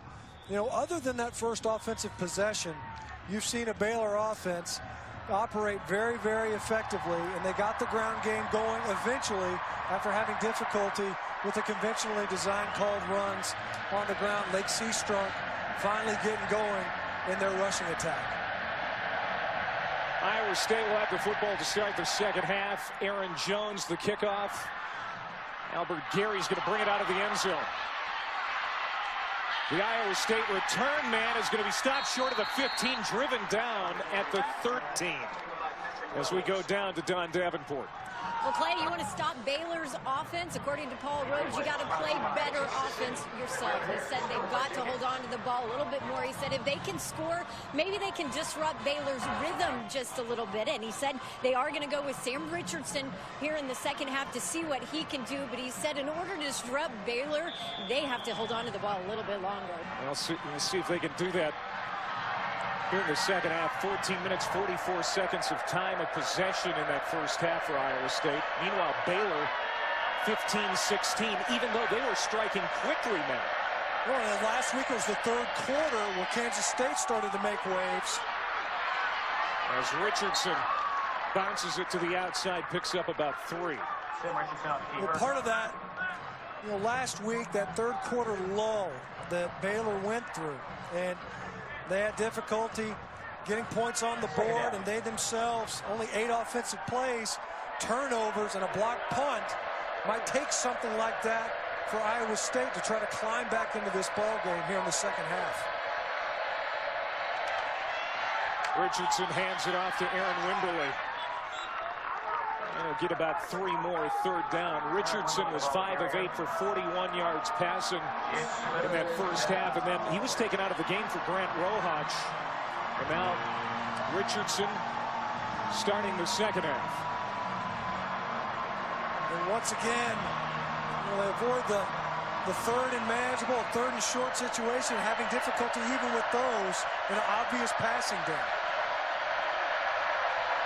There's 2 of 8 on third down in the first half. Richardson sets the throw, gets chased by Terrence Lloyd, the defensive end, and Richardson gets the first down despite all of those injuries he's been dealing with, including a sore groin. They'll move the chains. Once again, though, Iowa State having difficulty providing their quarterback enough time to set his feet on a 7-step drop and look downfield to deliver the football. Regardless, the mobility of Richardson paying off with the first down. Wanting to throw on first down. Richardson, this time he is going to be sacked. The 3rd sack for Baylor tonight as Richardson is crumpled for a loss of 5. Well, that time, it's more like a coverage sack, but see the pressure coming from the edge. Nice pickup initially, but nowhere to go with the football. And Richardson just flushes right up into the arms of McAllister. And McAllister fighting off a couple of blocks to make that sack. He's the defensive MVP of last year's Holiday Bowl for Baylor. Pressure coming again. 2nd and 15. Richardson complete to Jarvis West. Boy, West has been quiet in this one after having a 3-touchdown game against Baylor last year. In the first half, Baylor started sky kicking on their kickoffs, kicking away from Jarvis West, showing the respect that they have for his return ability. They had one nice return in the first half. He needs to figure more prominently in their offensive game plan. Richardson ran for the first down on third down last time. He throws this time, and it's incomplete. Intended for West, and nearly picked off by Dixon, who had that big interception last week in Manhattan. Well, that time Phil Bennett heated them up. They brought 7. You see the ball went right through Dixon's hands. Could go in the other direction. Dixon played very well versus West Virginia a couple of weeks ago. Didn't have a great game last week, but did have that pick to help clinch and seal the deal. Kirby Vanderkamp on for the 7th time tonight. Big punt. Levi Norwood backing off. Fair caught at the 16-yard line. And that's what Vanderkamp does. He had 11 punts last week in the game against Texas Tech, but only 2 return yards. That one for 53. And Briles on Bryce Petty says, I like competitors who are fearless, bright, and mature. What impresses me about Bryce is that he waited his turn, and he's done it the right way. Yeah. And he had to wait, mind RG3 and Nick Florence. And he's improved mentally and physically. That's been critical in his development. Well, you can see, we asked him yesterday, is this offense abbreviated as a first-year starter? He said, no, this guy's got enough experience to run the offense that we want on the field. Seastrunk, who's up over 100 yards, picks up 4, second down and 6.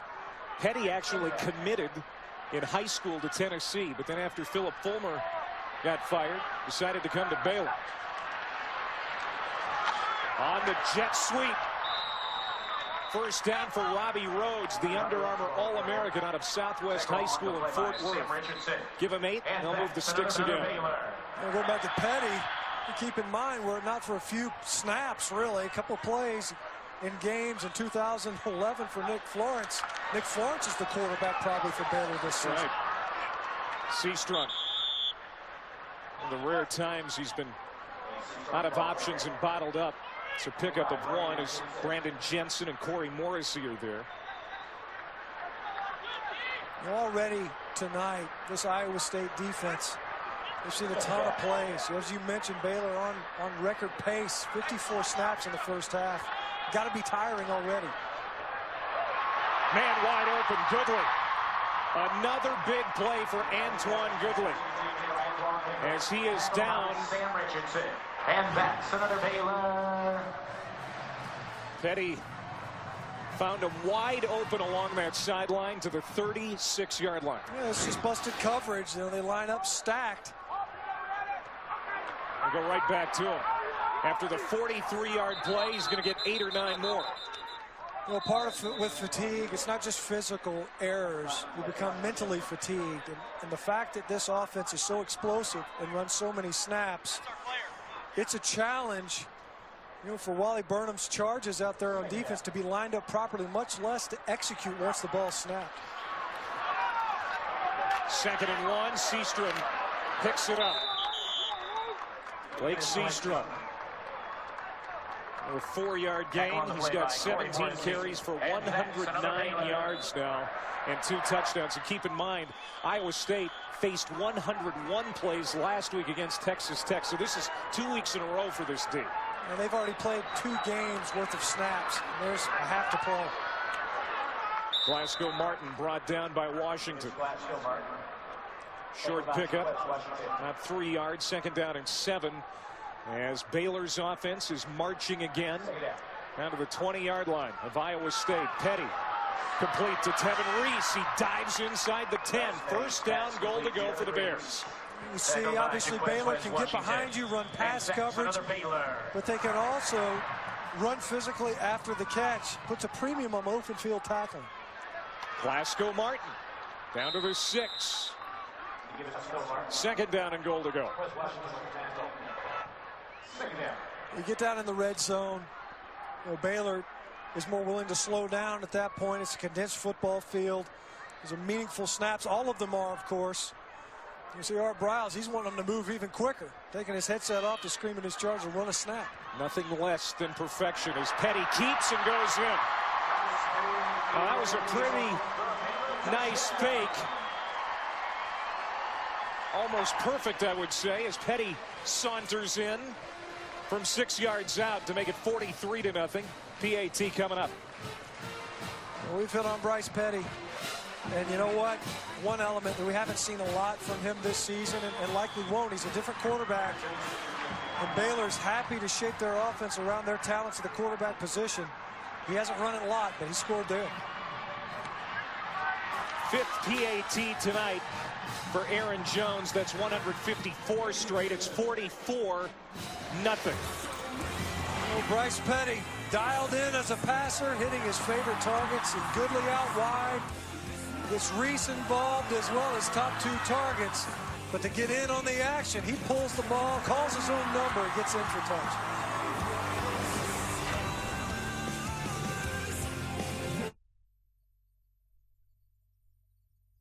Visit WatchESPN.com or download the Watch ESPN app to watch ESPN live anytime, anywhere. Brought to you by Vizio.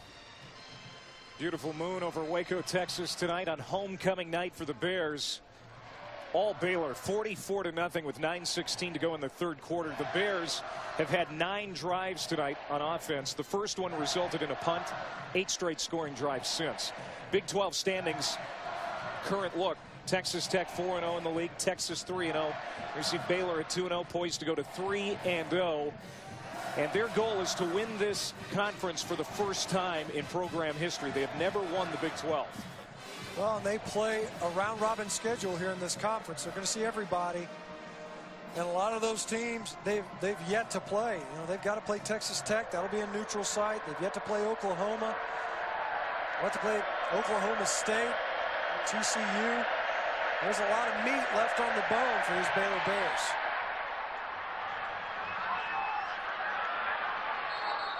Iowa State will have it at the 25-yard line as Aaron Wimberly takes a knee in the end zone. And Jarvis West has not been a factor in the return game. And it appears they're going to stick with Sam Richardson at quarterback. He did not play the lion's share of that first half after Grant Rohach was brought in by Paul Rhodes. There you see the quarterback on the other side of the field, Bryce Petty. 21 of 28 for 326 yards passing and 2 touchdowns. He's also scored a touchdown on the ground. Richardson keeps. He'll get 3. Richardson, the nephew of Dot Richardson, who won a gold medal with the 1996 U.S. Olympic softball team.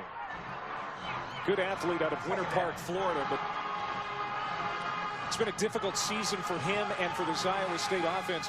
The injuries have really been troubling for Iowa State. Yeah, and they knew that they were going to be an inexperienced team coming into the season. Not returning a lot of starters, only 9. 5 on one side of the ball, 4 on the other. But the injuries depleted them even further. Should have been caught by Bundrich. Their big play receiver had the opportunity maybe to take that all the way to the end zone. He had his man beat, went right through his fingers. And those are the plays that have to be made. You know, Sam Richardson, when he puts it on you, you're the top receiver, the go-to guy, you have to come up with the catch. And now it looks like what's been a depleted unit all season long for Iowa State might be even more so. It's Jamison Locke, the left guard, who missed the last 3 games with a knee injury. You see he's got braces on both of his knees. And he's going to go limping off the field. May have just hyperextended or something, you know, so that's a big body to allow to walk off on his own power if he's got a serious injury to his knee. But as we've pointed out, this Iowa State offensive line, I mean, they need name tags on their helmets so that everybody knows who's in there. You don't want to call the wrong guy by the wrong name. It's just new faces every week in that offensive huddle. And there's no way to build an offense that way, especially when you've got a lot of young, inexperienced guys to begin with. 6th game in a row tonight for Iowa State, where they've had a different starting 5 up front. 3rd and 7. Richardson now pressured. Dumps it off to E.J. Bibbs, the tight end. He's got the first down. Sam Hall finally topples him out at the 44-yard line, a gain of 15.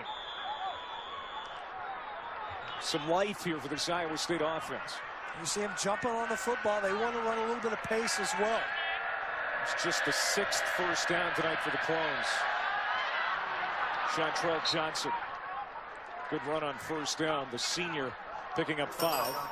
Oregon State, California coming up tonight. 10:30 Eastern on ESPN2. Of course, UCLA, the undefeated teams coming into the weekend, knocked off today by Stanford in the Pac-12. Play fake. Richardson comes to the near sideline. Had a man. Coleman. And again, they can't connect. And you can see that Sam Richardson is frustrated out there. Yeah, you know, a couple of good passes, but on that one, that's a difficult throw to make. And Richardson, he overthrew Coleman just enough to where he could not come down with the catch.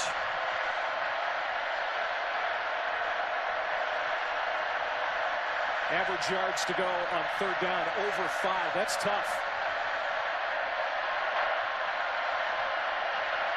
especially on the road.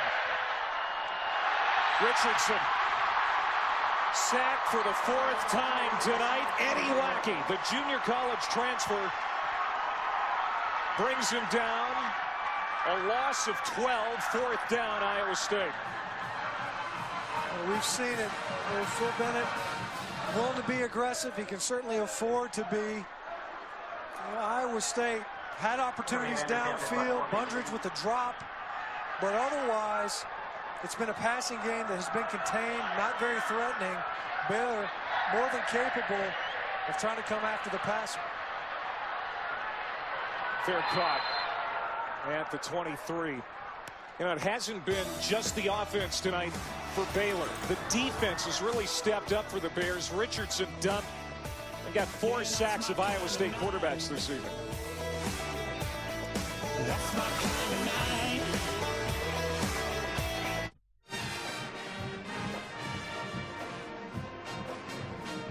7:06 to go here in the 3rd quarter. Already 44-0 Baylor. This is what the Bears do as they attempt to score on their 9th straight drive. Bryce Petty, the quarterback, the nation's most efficient passer coming into the game. He's been efficient again tonight, Matt. And you could see it. You know, they talk about this offense forces you to cover and defend the width of the field. Throws to the middle. He's only completed 2 passes, only attempted 3. Everything else has been to the edge and obviously predominantly to the right, but balanced enough to make you respect the left side of their offensive formation. But Baylor's going to make you defend sideline to sideline.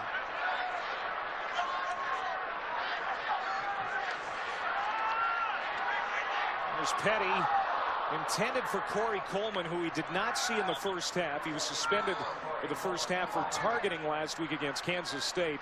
And that was nearly picked off for Petty. Again, just 1 interception this season. That should have been plucked. Deion Broomfield couldn't come under it. Yeah, that time, you know, we just touched on it. With Petty clearly more focused on the perimeter passing game, but he didn't see Deion Broomfield underneath that route. Broomfield was just running underneath it. He should have come up with the interception there. And once again, you know, we hit it at halftime coming out. And Petty, he's having a pretty good night, but if you're Art Briles, that's something he's going to bring up in the film session, something he expects his quarterback to do better and see. After the chop block penalty, a 15-yard walk-off. 1st and 21 for Baylor now, and it's Seastrunk with the carry. Gain of 4, so 2nd and 18 for Baylor. This team averages over 63 points per game. Let's see if they hit that tonight. Petty gets rid of it. To Jordan Niver, his first catch tonight, the all Big 12 tight end the last couple of years. After a transfer from Stanford, he has been a big part of the offense for the Bears. He's been quiet tonight. It's a 2-yard reception, 3rd down and long. You know, Jordan, he's a guy that provides Baylor a lot of flexibility. They'll line up in an unbalanced line. He'll be up in the tackle position. They'll line him up as a fullback. They afford this Baylor offense a lot of flexibility without having to substitute. Doesn't allow a defense to change their personnel. They can flop their formation because of the versatility at tight end. Petty, complete, but Fuller is short of the 1st down. A gain of 15. We'll see if Art Briles decides to go for it, and he'll save Spencer Roth, the punter, some work. You know, coming into Kansas State last week, Baylor had only punted 7 times. They punted it away 6 times last week versus K-State in that ball game. They've only punted it once here tonight. You can see the fans, the players. The crowd is booing. 4th and short, and they want their offense to, you know what? These fans are spoiled, man. They want to see some more yards. They want the show to continue. Low snap. Roth handles it. And Jarvis West, all he can do is call for the fair catch. So Iowa State will have it inside the 25 with 5:01 to go in the 3rd.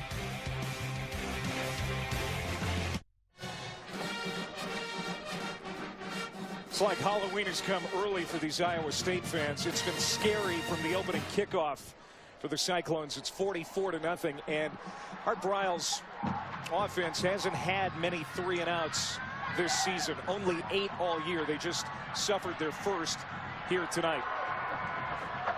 Well, that's something that pace offenses, and you talk to these offensive coaches, they pride themselves on. Doesn't do you any good to run a bunch of plays quickly and then get back to the sideline unless it's to send your extra point unit on. They don't want to punt. 3-and-out can kill offenses like this and certainly run down a defense. Sam Richardson floats it into the secondary. It's intercepted. Sam Hall. The nickelback. An 18-yard interception return. And not like this offense needs any more help, but this defense is playing real well tonight. There's 2 takeaways that this defense for Baylor has generated. And he either overthrew Ernst Brunn or he was behind Albert Gary. Either way, Richardson's off target. You see it there. There's 2 opportunities, receivers in the area. But the only guy that comes down with it is wearing green, a traditional green at that, for the Baylor Bears, and Sam Hall. Keep it on the ground. Glasgow Martin takes it inside the 10, a gain of 2. And that makes it now 10 games in the last 13 that Baylor has had 2 or more forced turnovers. Well, that's something that Phil Bennett, when he came on here, he realized the style of play at Baylor, and in this conference you have to focus on his takeaways. Don't worry about total defense. Obviously you have to worry about scoring defense, but it's red zone, it's takeaways, and it's third downs. And those are 3 areas that Baylor has really improved to complement what has become an offensive juggernaut in many ways. After the Martin 1-yard run, 3rd down at 7 for Baylor. They can pick up a 1st down inside the 1. They keep it on the ground. Martin runs into Jeremiah George short of the 1st down marker. And we'll see what Art Briles decides to do here on 4th down. The crowd wants him to go for it. Well, it looks like that they are. You got to know that you got a gunslinger for a coach, a quarterback that's fearless. They don't want to settle for field goals. Martin, I think he stopped short of the 1st down. Sure appeared that way, and the line judge comes in. And it is going to be short as Jeremiah George is going to be credited with the stop. They're likely going to bring out the chains for a measurement.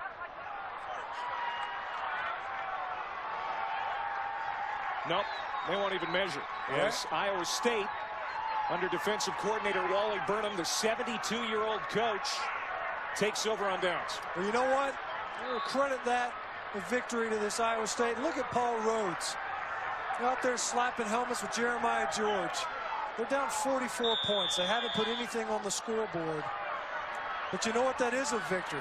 To be able to hold a team out of the end zone, most reminiscent of a couple of weeks ago when Iowa State, many people thought, had a goal line stand versus Texas. Grant Rohach comes back on. Ooh, Jeff Woody barely got out of the end zone. The short yardage guy almost got stopped in the end zone for a safety. Yeah, you know, that looked to me like Baylor. Run down blitz, no reason to stay off the line of scrimmage. Eddie Lackey was able to pierce the offensive front. Woody barely hits the ball over the goal line. Now Rohach rolling out, throws, and it's caught. It's Quentin Bundridge. Dimitri Goodson, the former Gonzaga basketball player, makes the stop after a gain of 8. Well, here's the previous play. You see Woody get the handoff, but he's met right at the goal line by Eddie Lackey. And you see he clearly gets the ball out of the end zone. But this Baylor defense demonstrating how aggressive they really are. And when you're in the shadows of your own goalpost, you can afford to be even more aggressive.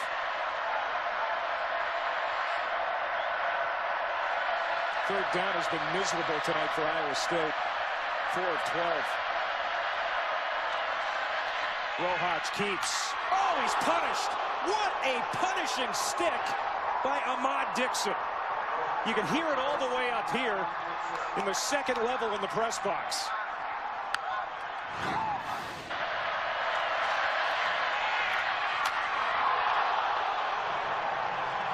Good night. Tell you what, Rojas, there's a greeting. Ahmad Dixon, I touched on it before. He looked excellent in run support when I watched that West Virginia film. He was all over the football field. And their safeties at Baylor, they're not far from the line of scrimmage. There's plenty of opportunity for them to run downhill and make tackles versus the run. This is returnable for Norwood. Levi Norwood. Cuts back to the 30. On his way to the end zone. Touchdown, Levi Norwood.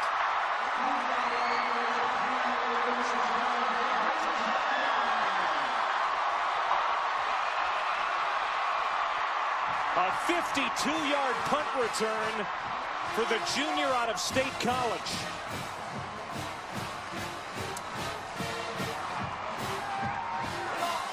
Just when Iowa State has something to build on, you set a cornerstone and say, look, we got a quarter to play. We get a goal line stand. Paul Rhodes is slapping helmets. Jeremiah George. Then the offense can barely get out of the end zone. You get a special teams return and just the momentum. Whenever there's just a little bit swinging in your favor, it goes right back to the Bears.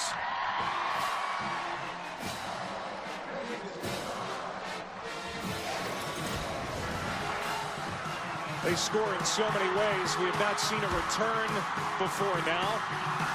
Levi Norwood changes that from 52 yards away, and it's 51 rep.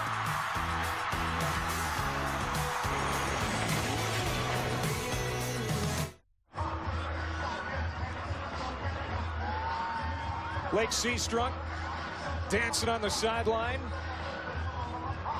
Smiles on homecoming night here in Waco. It's 51-0. And celebrating its 9th year sponsoring the Good Hands Field Goal Nets, Allstate making contributions to participating universities' general scholarship funds for each field goal and extra point kick. To date, Allstate has contributed more than $3 million in scholarship money. Those Nets are probably getting tattered and worn out here in Waco, Texas, for as much as they've been raised this season. Wimberly on the return for Iowa State, and it's a good one. Out across the 30 to the 40 to the 45 in midfield. Makes the man miss to the 25 and tracked down from behind near the 20. Aaron Wimberly from Snellville, Georgia, outside of Atlanta. The junior college transfer with an explosive play for Iowa State. And there have been too few of these for the Cyclones tonight. Oh, he's been bottled up in the offensive set. Jarvis West, nice block leading him up into the hole, and Wimberly with good vision enough to cut it back into the field of play and give yourself a chance to pick up more yards. And how do you answer a special teams letdown? Well, you come back with a nice kickoff return of your own and give your offense maybe its finest opportunity at the end zone all game long. Best starting field position for Iowa State, obviously, at the 18-yard line. Devondrick Neely gets the carry as we're under a minute to go here in the third quarter. Remember, last year, Iowa State beat Baylor by 2 touchdowns in Ames. That must seem like a million years ago for Coach Paul Rhodes. A totally different deal. You know, you look at it, each year is a new season. Rosters always turn over. Obviously, there's turnover for Iowa State at the quarterback position. But Baylor, defensively, is a different squad than they were a year ago. 2nd and 7 from the Baylor 15. Rojas. Time to throw, and throws it short. Incomplete, intended for P.J. Harris, the redshirt freshman out of Groveland, Florida. So now 3rd and 7. Well, Iowa State trying to seize on the momentum created by that return. They stay in the same formation with heavy play action. Baylor just disciplined in their coverage. Listen to this crowd. You would swear it was a one-score game. It's 51-0, and they want to stop here. They want their offense back on the football field.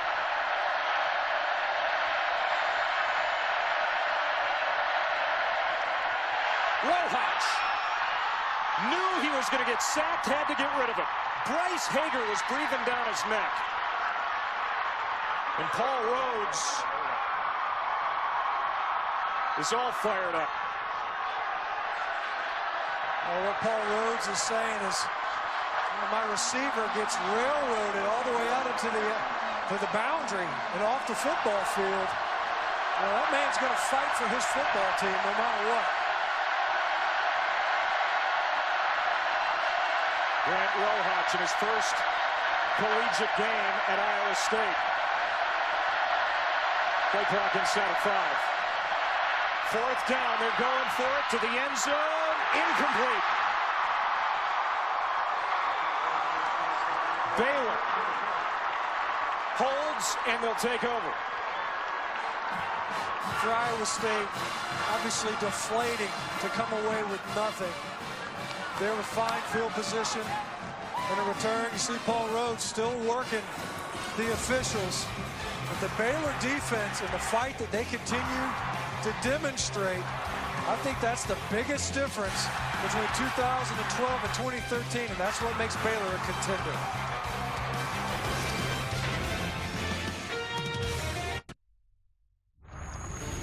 Matt Chick here with your Dr. Pepper 10 conference update. In the ACC, Florida State off to a fast start. Taj Boyd fumbles. Mario Edwards Jr. scoop and score. 37 yards. It made it 17-0 and 17-7 Florida State in the second play. All right, a great game there in the ACC. A couple of undefeated teams. Meanwhile, an undefeated team here in Baylor as we take a look at our Taco Bell game track. And it's 51-0 as we start the 4th quarter. The offense always is going to be the story for Baylor, but we can't overlook this defense entirely. They've allowed just 114 total yards for Iowa State, just 33 on the ground. Yeah, that's a nice bounce back game, if you want to call it that, for this Baylor defense. Last week, they allowed Kansas State 327 rushing yards. Daniel Sams at the quarterback position, almost 200 yards by himself. This is a different unit, and they need it to be. It's a different team now, obviously, versus Iowa State, one that we've already talked about. It's been banged up. But it's a different defensive unit that's playing a lot better this season. 2-yard pickup for Glasgow Martin, 2nd down and 8. And his defense under Phil Bennett, 3rd-year defensive coordinator for Baylor. Came into the game allowing just 18 points per contest, ranked 18th in the NCAA. Hard run on 2nd and 8 for Martin. Bring up 3rd down and short for the Bears. Bennett talks about his 3 favorite statistics: takeaways, 3rd down defense, and red zone defense. And we saw that red zone D bow its neck on that last series, forcing the turnover on downs as Martin picks it up. Gain of 5. I'll move the chains. You know, they recognize there's 2 aspects to this game. You can score a lot of points, but you got to get the ball back to your offense. Bryce Petty. They're not done yet. Corey Coleman, the intended receiver, is out of bounds, so it's incomplete, but they continue to take big shots even though they're up 51-0. Just when you think they're going to go to the ground game, they're still going to open things up. That time, just a little bit wide with the pass. There's not a lot of room afforded the quarterbacks. And these receivers, when we say they're wide receivers, they're very wide receivers. Flag on the play. Offense, number 1. 5-yard penalty. 2nd down. Corey Coleman, the receiver, is off ahead of the play.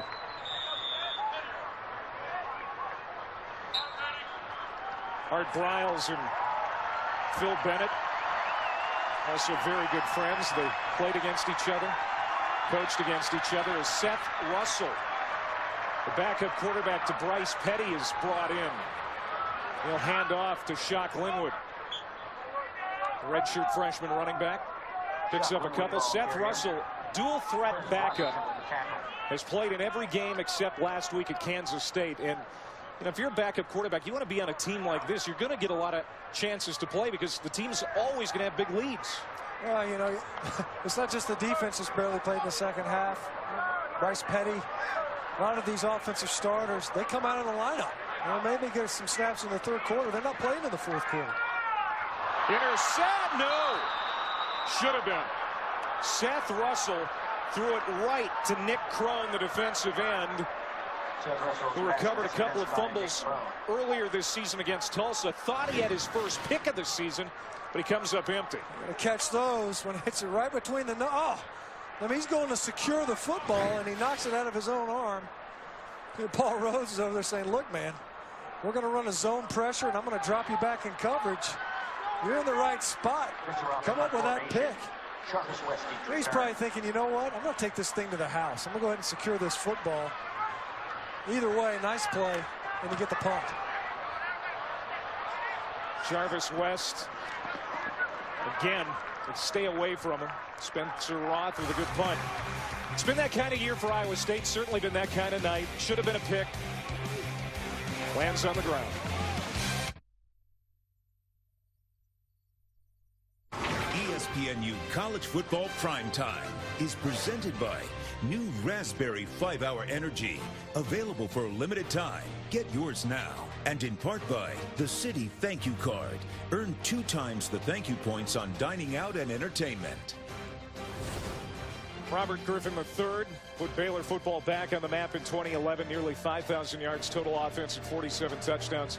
And took home the Heisman Trophy. Some thought after he left the program would come back to earth. But Nick Florence actually passed for more yards than RG3 the next year. And now Bryce Petty is on a record pace. Looks like his night is done after throwing for 343 yards and a couple of touchdowns. Also ran for 1 touchdown in this game. Grant Rohach, the Iowa State backup, throws an interception. Third turnover tonight for Iowa State as Joe Williams picks it off. Joe Williams, he just runs right underneath this route. He's looking in the backfield. Rohach knows he's going to him. Receiver's already out of bounds. Joe Williams is the only receiver that could have made this completion. Nice concentration, good hands. Gets that foot down in bounds. And this Baylor fan base, they get their offense right back out on the football field. They can't get enough of it. And the defense, once again, third takeaway tonight. They do an excellent job of it all season long. They're on a tear when it comes to turnovers. It's the 4th drive tonight that has started in Iowa State territory. Now Seth Russell showing his nimble feet. Great fake. And he runs it in from 40 out. The backup to Bryce Petty, scoring a rushing touchdown.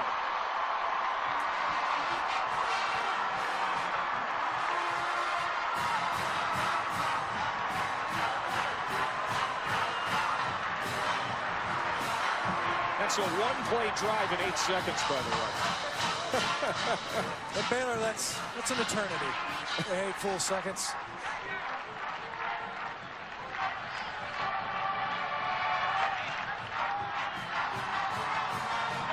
Aaron Jones tacks on the extra point, and it's 58-0 in Waco. Well, we talk about Bryce Petty. He's been pretty good tonight. He's got a rushing touchdown. Seth Russell, his backup, wants to show him the taillights and end up in the end zone.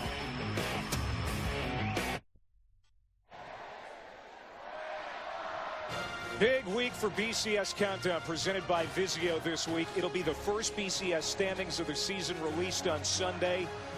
A ton to talk about, especially with all the upsets this week. 8:30 on ESPN, 9 on ESPNU Sunday. BCS Countdown. 7, 8, 9 losing this week. Texas A&M, Louisville, and UCLA all go down. I'll tell you what, the way it looks right now, there's a chance that half of the top 10 goes down today. If LSU loses to Ole Miss, obviously Clemson or FSU has to lose. The shakeup, the upsets that we've been talking about all season, where are they? Well, they all kind of showed up here today. Kyle Peterson, the backup kicker to Aaron Jones, keeps it on the ground. And it's going to be marked.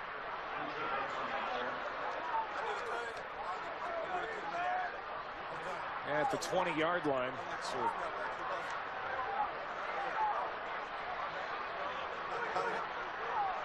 that kind of night for Paul Rhodes and the Iowa State Cyclones. He's had his team in bowl games 3 of the last 4 years, but it is going to be extremely hard now for Iowa State the rest of the way after a loss tonight. They host Oklahoma State, and then they're at Kansas State the next 2 weeks. Devondrick Neely to the 25. Sean Oakman on the tackle. And Coach Rhodes knew it's going to be an uphill battle this season. You look at his schedule, he knew he had to come out hot. They didn't. They came out slow. They dropped a game to Northern Iowa, lose to Iowa. They dropped some close games. They've been in ball games. They've been competitive up until this one tonight. Rohach hit, ball's out. Recovered by Iowa State. Jamal Palmer, the defensive end, hammered Rohach. Ball popped out. And Oni Amoila, the sophomore out of Coppell, Texas, recovers, but it's a loss of 9 for the Clones. Well, once again, too, this offensive front so challenged. True freshman Andrew Billings for Baylor inside. They're having their way for most of the night anyway with a beleaguered Iowa State offensive front. Only 4 conversions on 3rd down tonight, and they won't convert here. Devondrick Neely dumped at the 22, a gain of 6 as Trahan makes the tackle.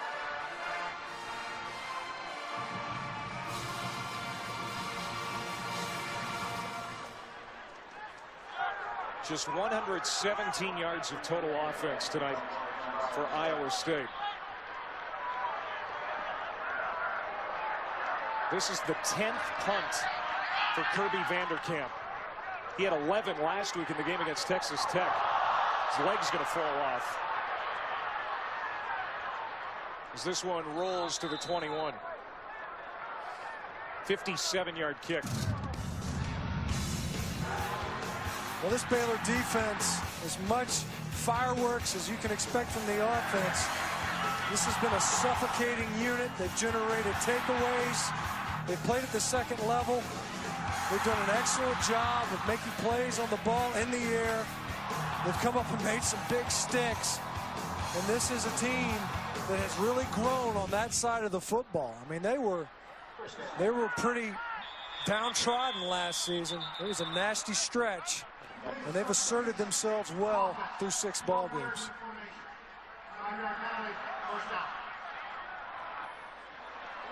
There's Phil Bennett, who was actually the defensive coordinator at Iowa State back in the mid-'80s.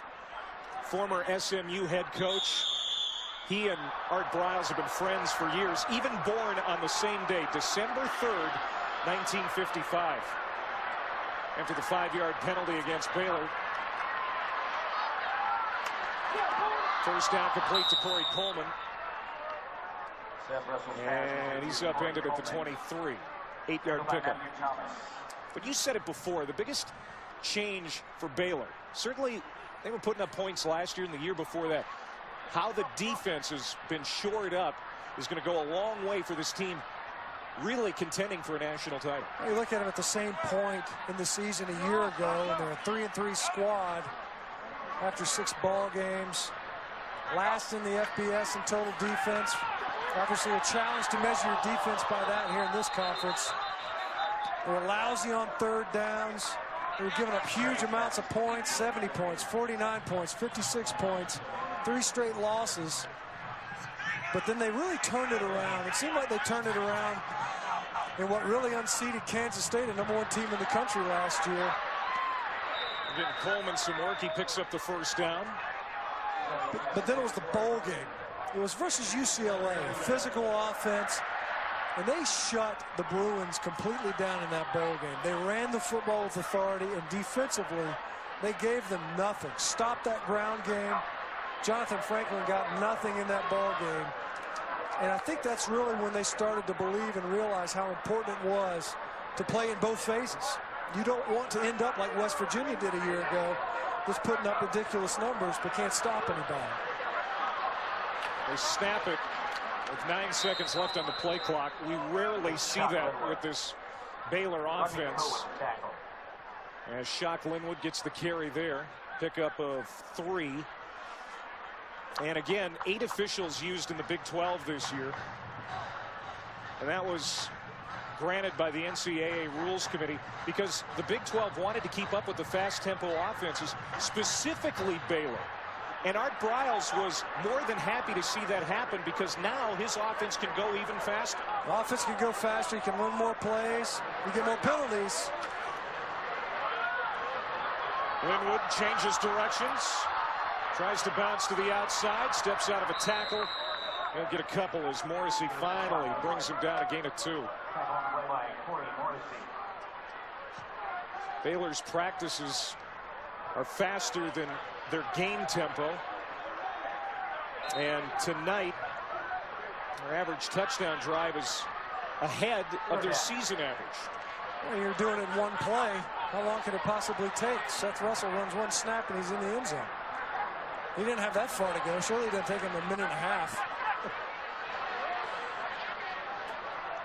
I can't imagine watching a Baylor practice. If they run faster than they do it in the game. Russell dancing around, looking for a lane. Gets to the outside and he gets the first down. And he slides down at the 47. I like Seth Russell. Well, he's certainly mobile. You see how elusive he is. Nowhere to go downfield. Part of that may be a function of not being used to being in the offense as much, although he's gotten plenty of snaps. But keeps the play alive and picks up the first. The 29th first down for the Bears tonight. Compared to the 6 that Iowa State has collected. Going to burn some clock here. 7.5 to go.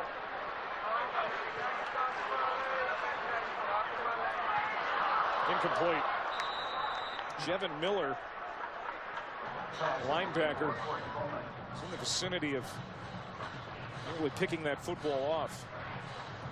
It looked like Corey Fuller was ready for that one, but Paul Rhodes, he's got a tough second half of the season in front of him.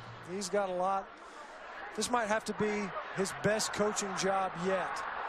They've been pleased with how this team has reacted under tough circumstances. They could have had a season-changing victory versus Texas, a controversial call at the end. Instead, it wasn't a fumble. That could have been the difference in the season for them. Russell is sacked. Jeremiah George.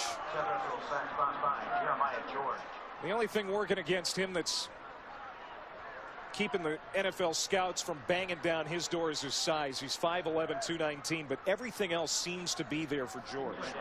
He's got a nose for the ball. He was the one that was in there on the would-be fumble. He could have secured victory over Texas. You say Jonathan Gray's forward progress was over. That's something that a team like this that started out so slowly could have pointed to and said, look, there's the victory. This is the redeeming victory for this season. Maybe the best rant we've seen all season, too, from Paul Rhodes after that thing was over.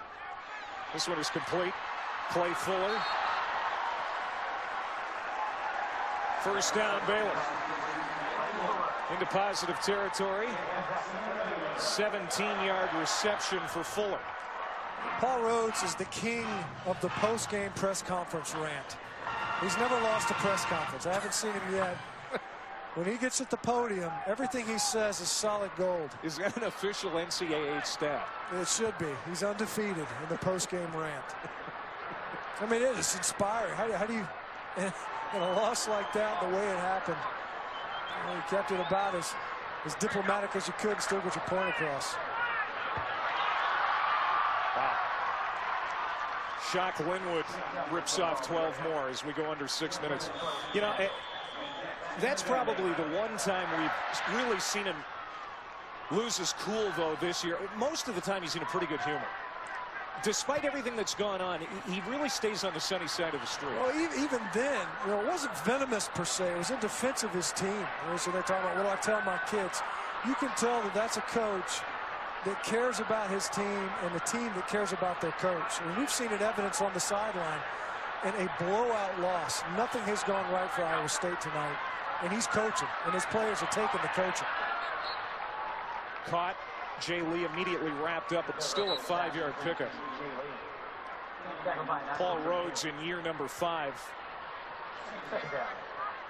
And again, it's a long shot for bowl eligibility this year. After tonight, they're going to be 1-5, 0-3 in the Big 12. But the future looks bright because a lot of young players are getting experience. 20 first-time starters this year, and now you can throw Rohach in there getting experience for the first time tonight, the backup quarterback. That's about 2 yards short of the first down. A carry for Devin Chafin, his first of the night for Baylor. You can make book that coaching staff at Iowa State, those players, they're not going to punt on this season. And at the same time, when you look forward to your point, you're going to have a different football team next year for these guys. More experienced football team, a veteran team. They'll be better in some key areas. And if they can avoid the injuries that they've already sustained this season, there's totally different prospects for the Cyclones in 2014.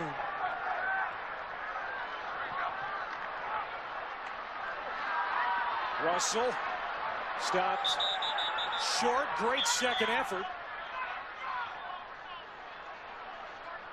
And he's going to be down about a half yard short of the first down. And they're going to go for it. 14th play of the drive. First down. Devin Chafin, touchdown.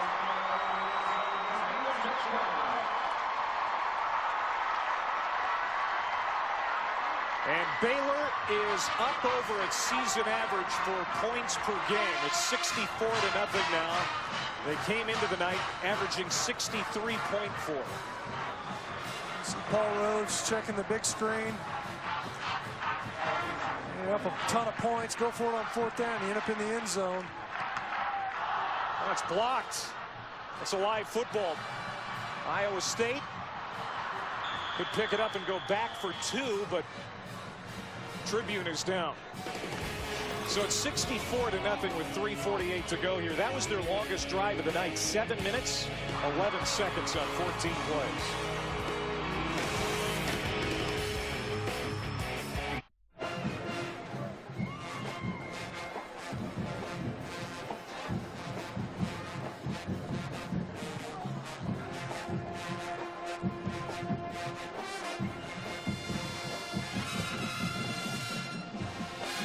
$64-0 Baylor.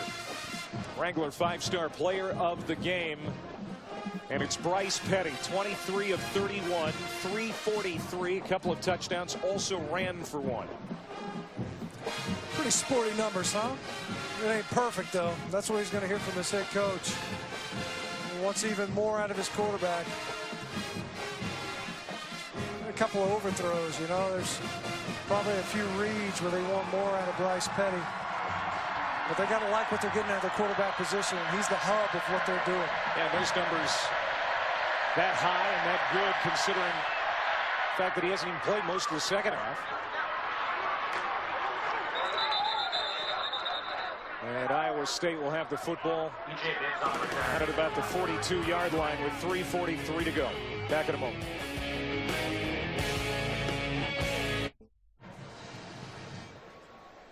Chase for the Sprint Cup stops at Talladega on Sunday.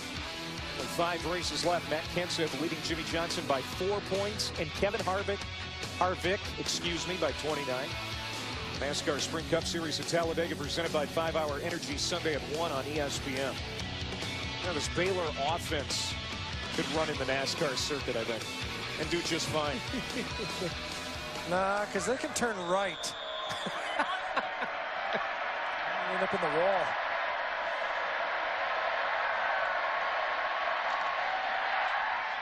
Rohach complete. Ernst Brunn, the tight end, first catch for Brunn tonight. He had 6 touchdowns last year, but he's been hampered by injuries this season. Who hasn't for Iowa State? Give him 19. They're still fighting these Cyclones. They've got it at the 38-yard line now of Baylor. They don't want to be shut out on the road. Chantrell Johnson dumped for a loss of 1 by Sean Oakman, who has had a nice game tonight.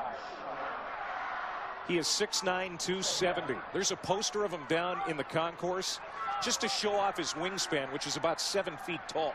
Yeah, it was pretty frightening, actually. I was intimidated on the way to the press box just looking at that guy. You can imagine what he looks like when he's in a three-point stance. Make sure the linebackers don't trip over his feet, he's so long.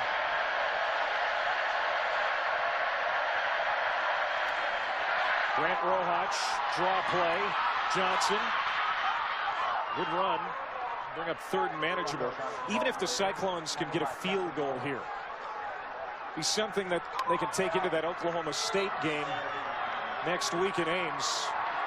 Some momentum, something positive. It's been a tough night for these Iowa State Cyclones. Maybe momentum was the wrong word. Jeff Woody in the backfield on 3rd and 2.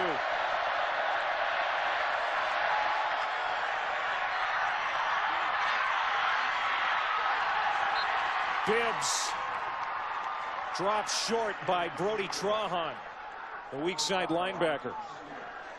And it's going to be 4th down, about a yard with 1:52 to go, clock winding. Bibbs just needed to get upfield. He was so close to converting it.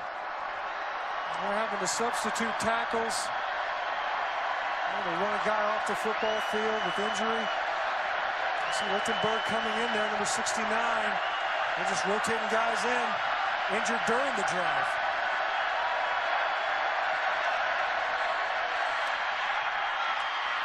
They got it. 1st down, Jeff Woody, to keep this drive alive. Iowa State has all of its timeouts left. Baylor has not shut out a conference opponent since Texas Tech here in 1985.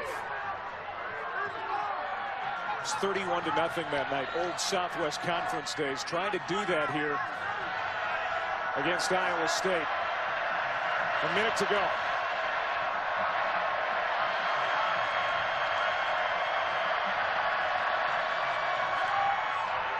Rohach gets away.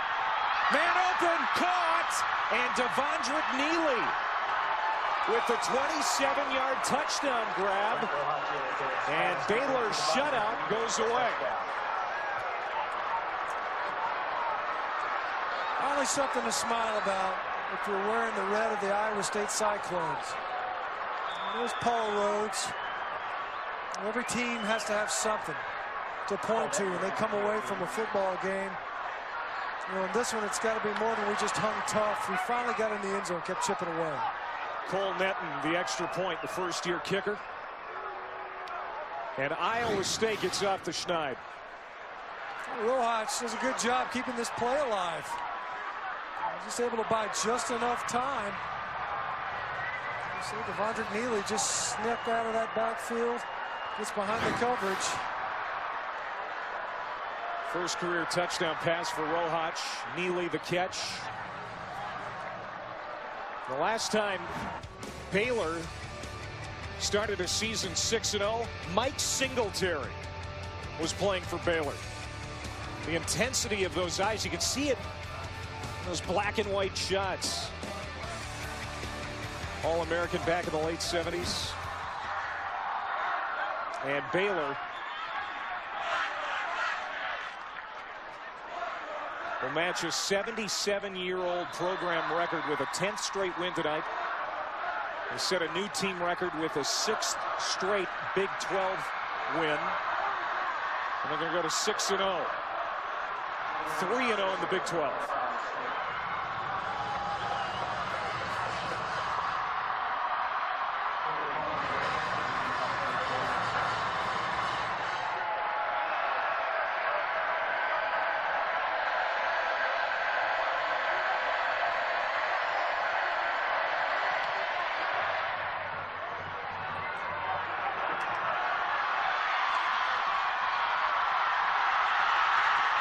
Coleman, you got to be kidding me. 97-yard touchdown return for Coleman.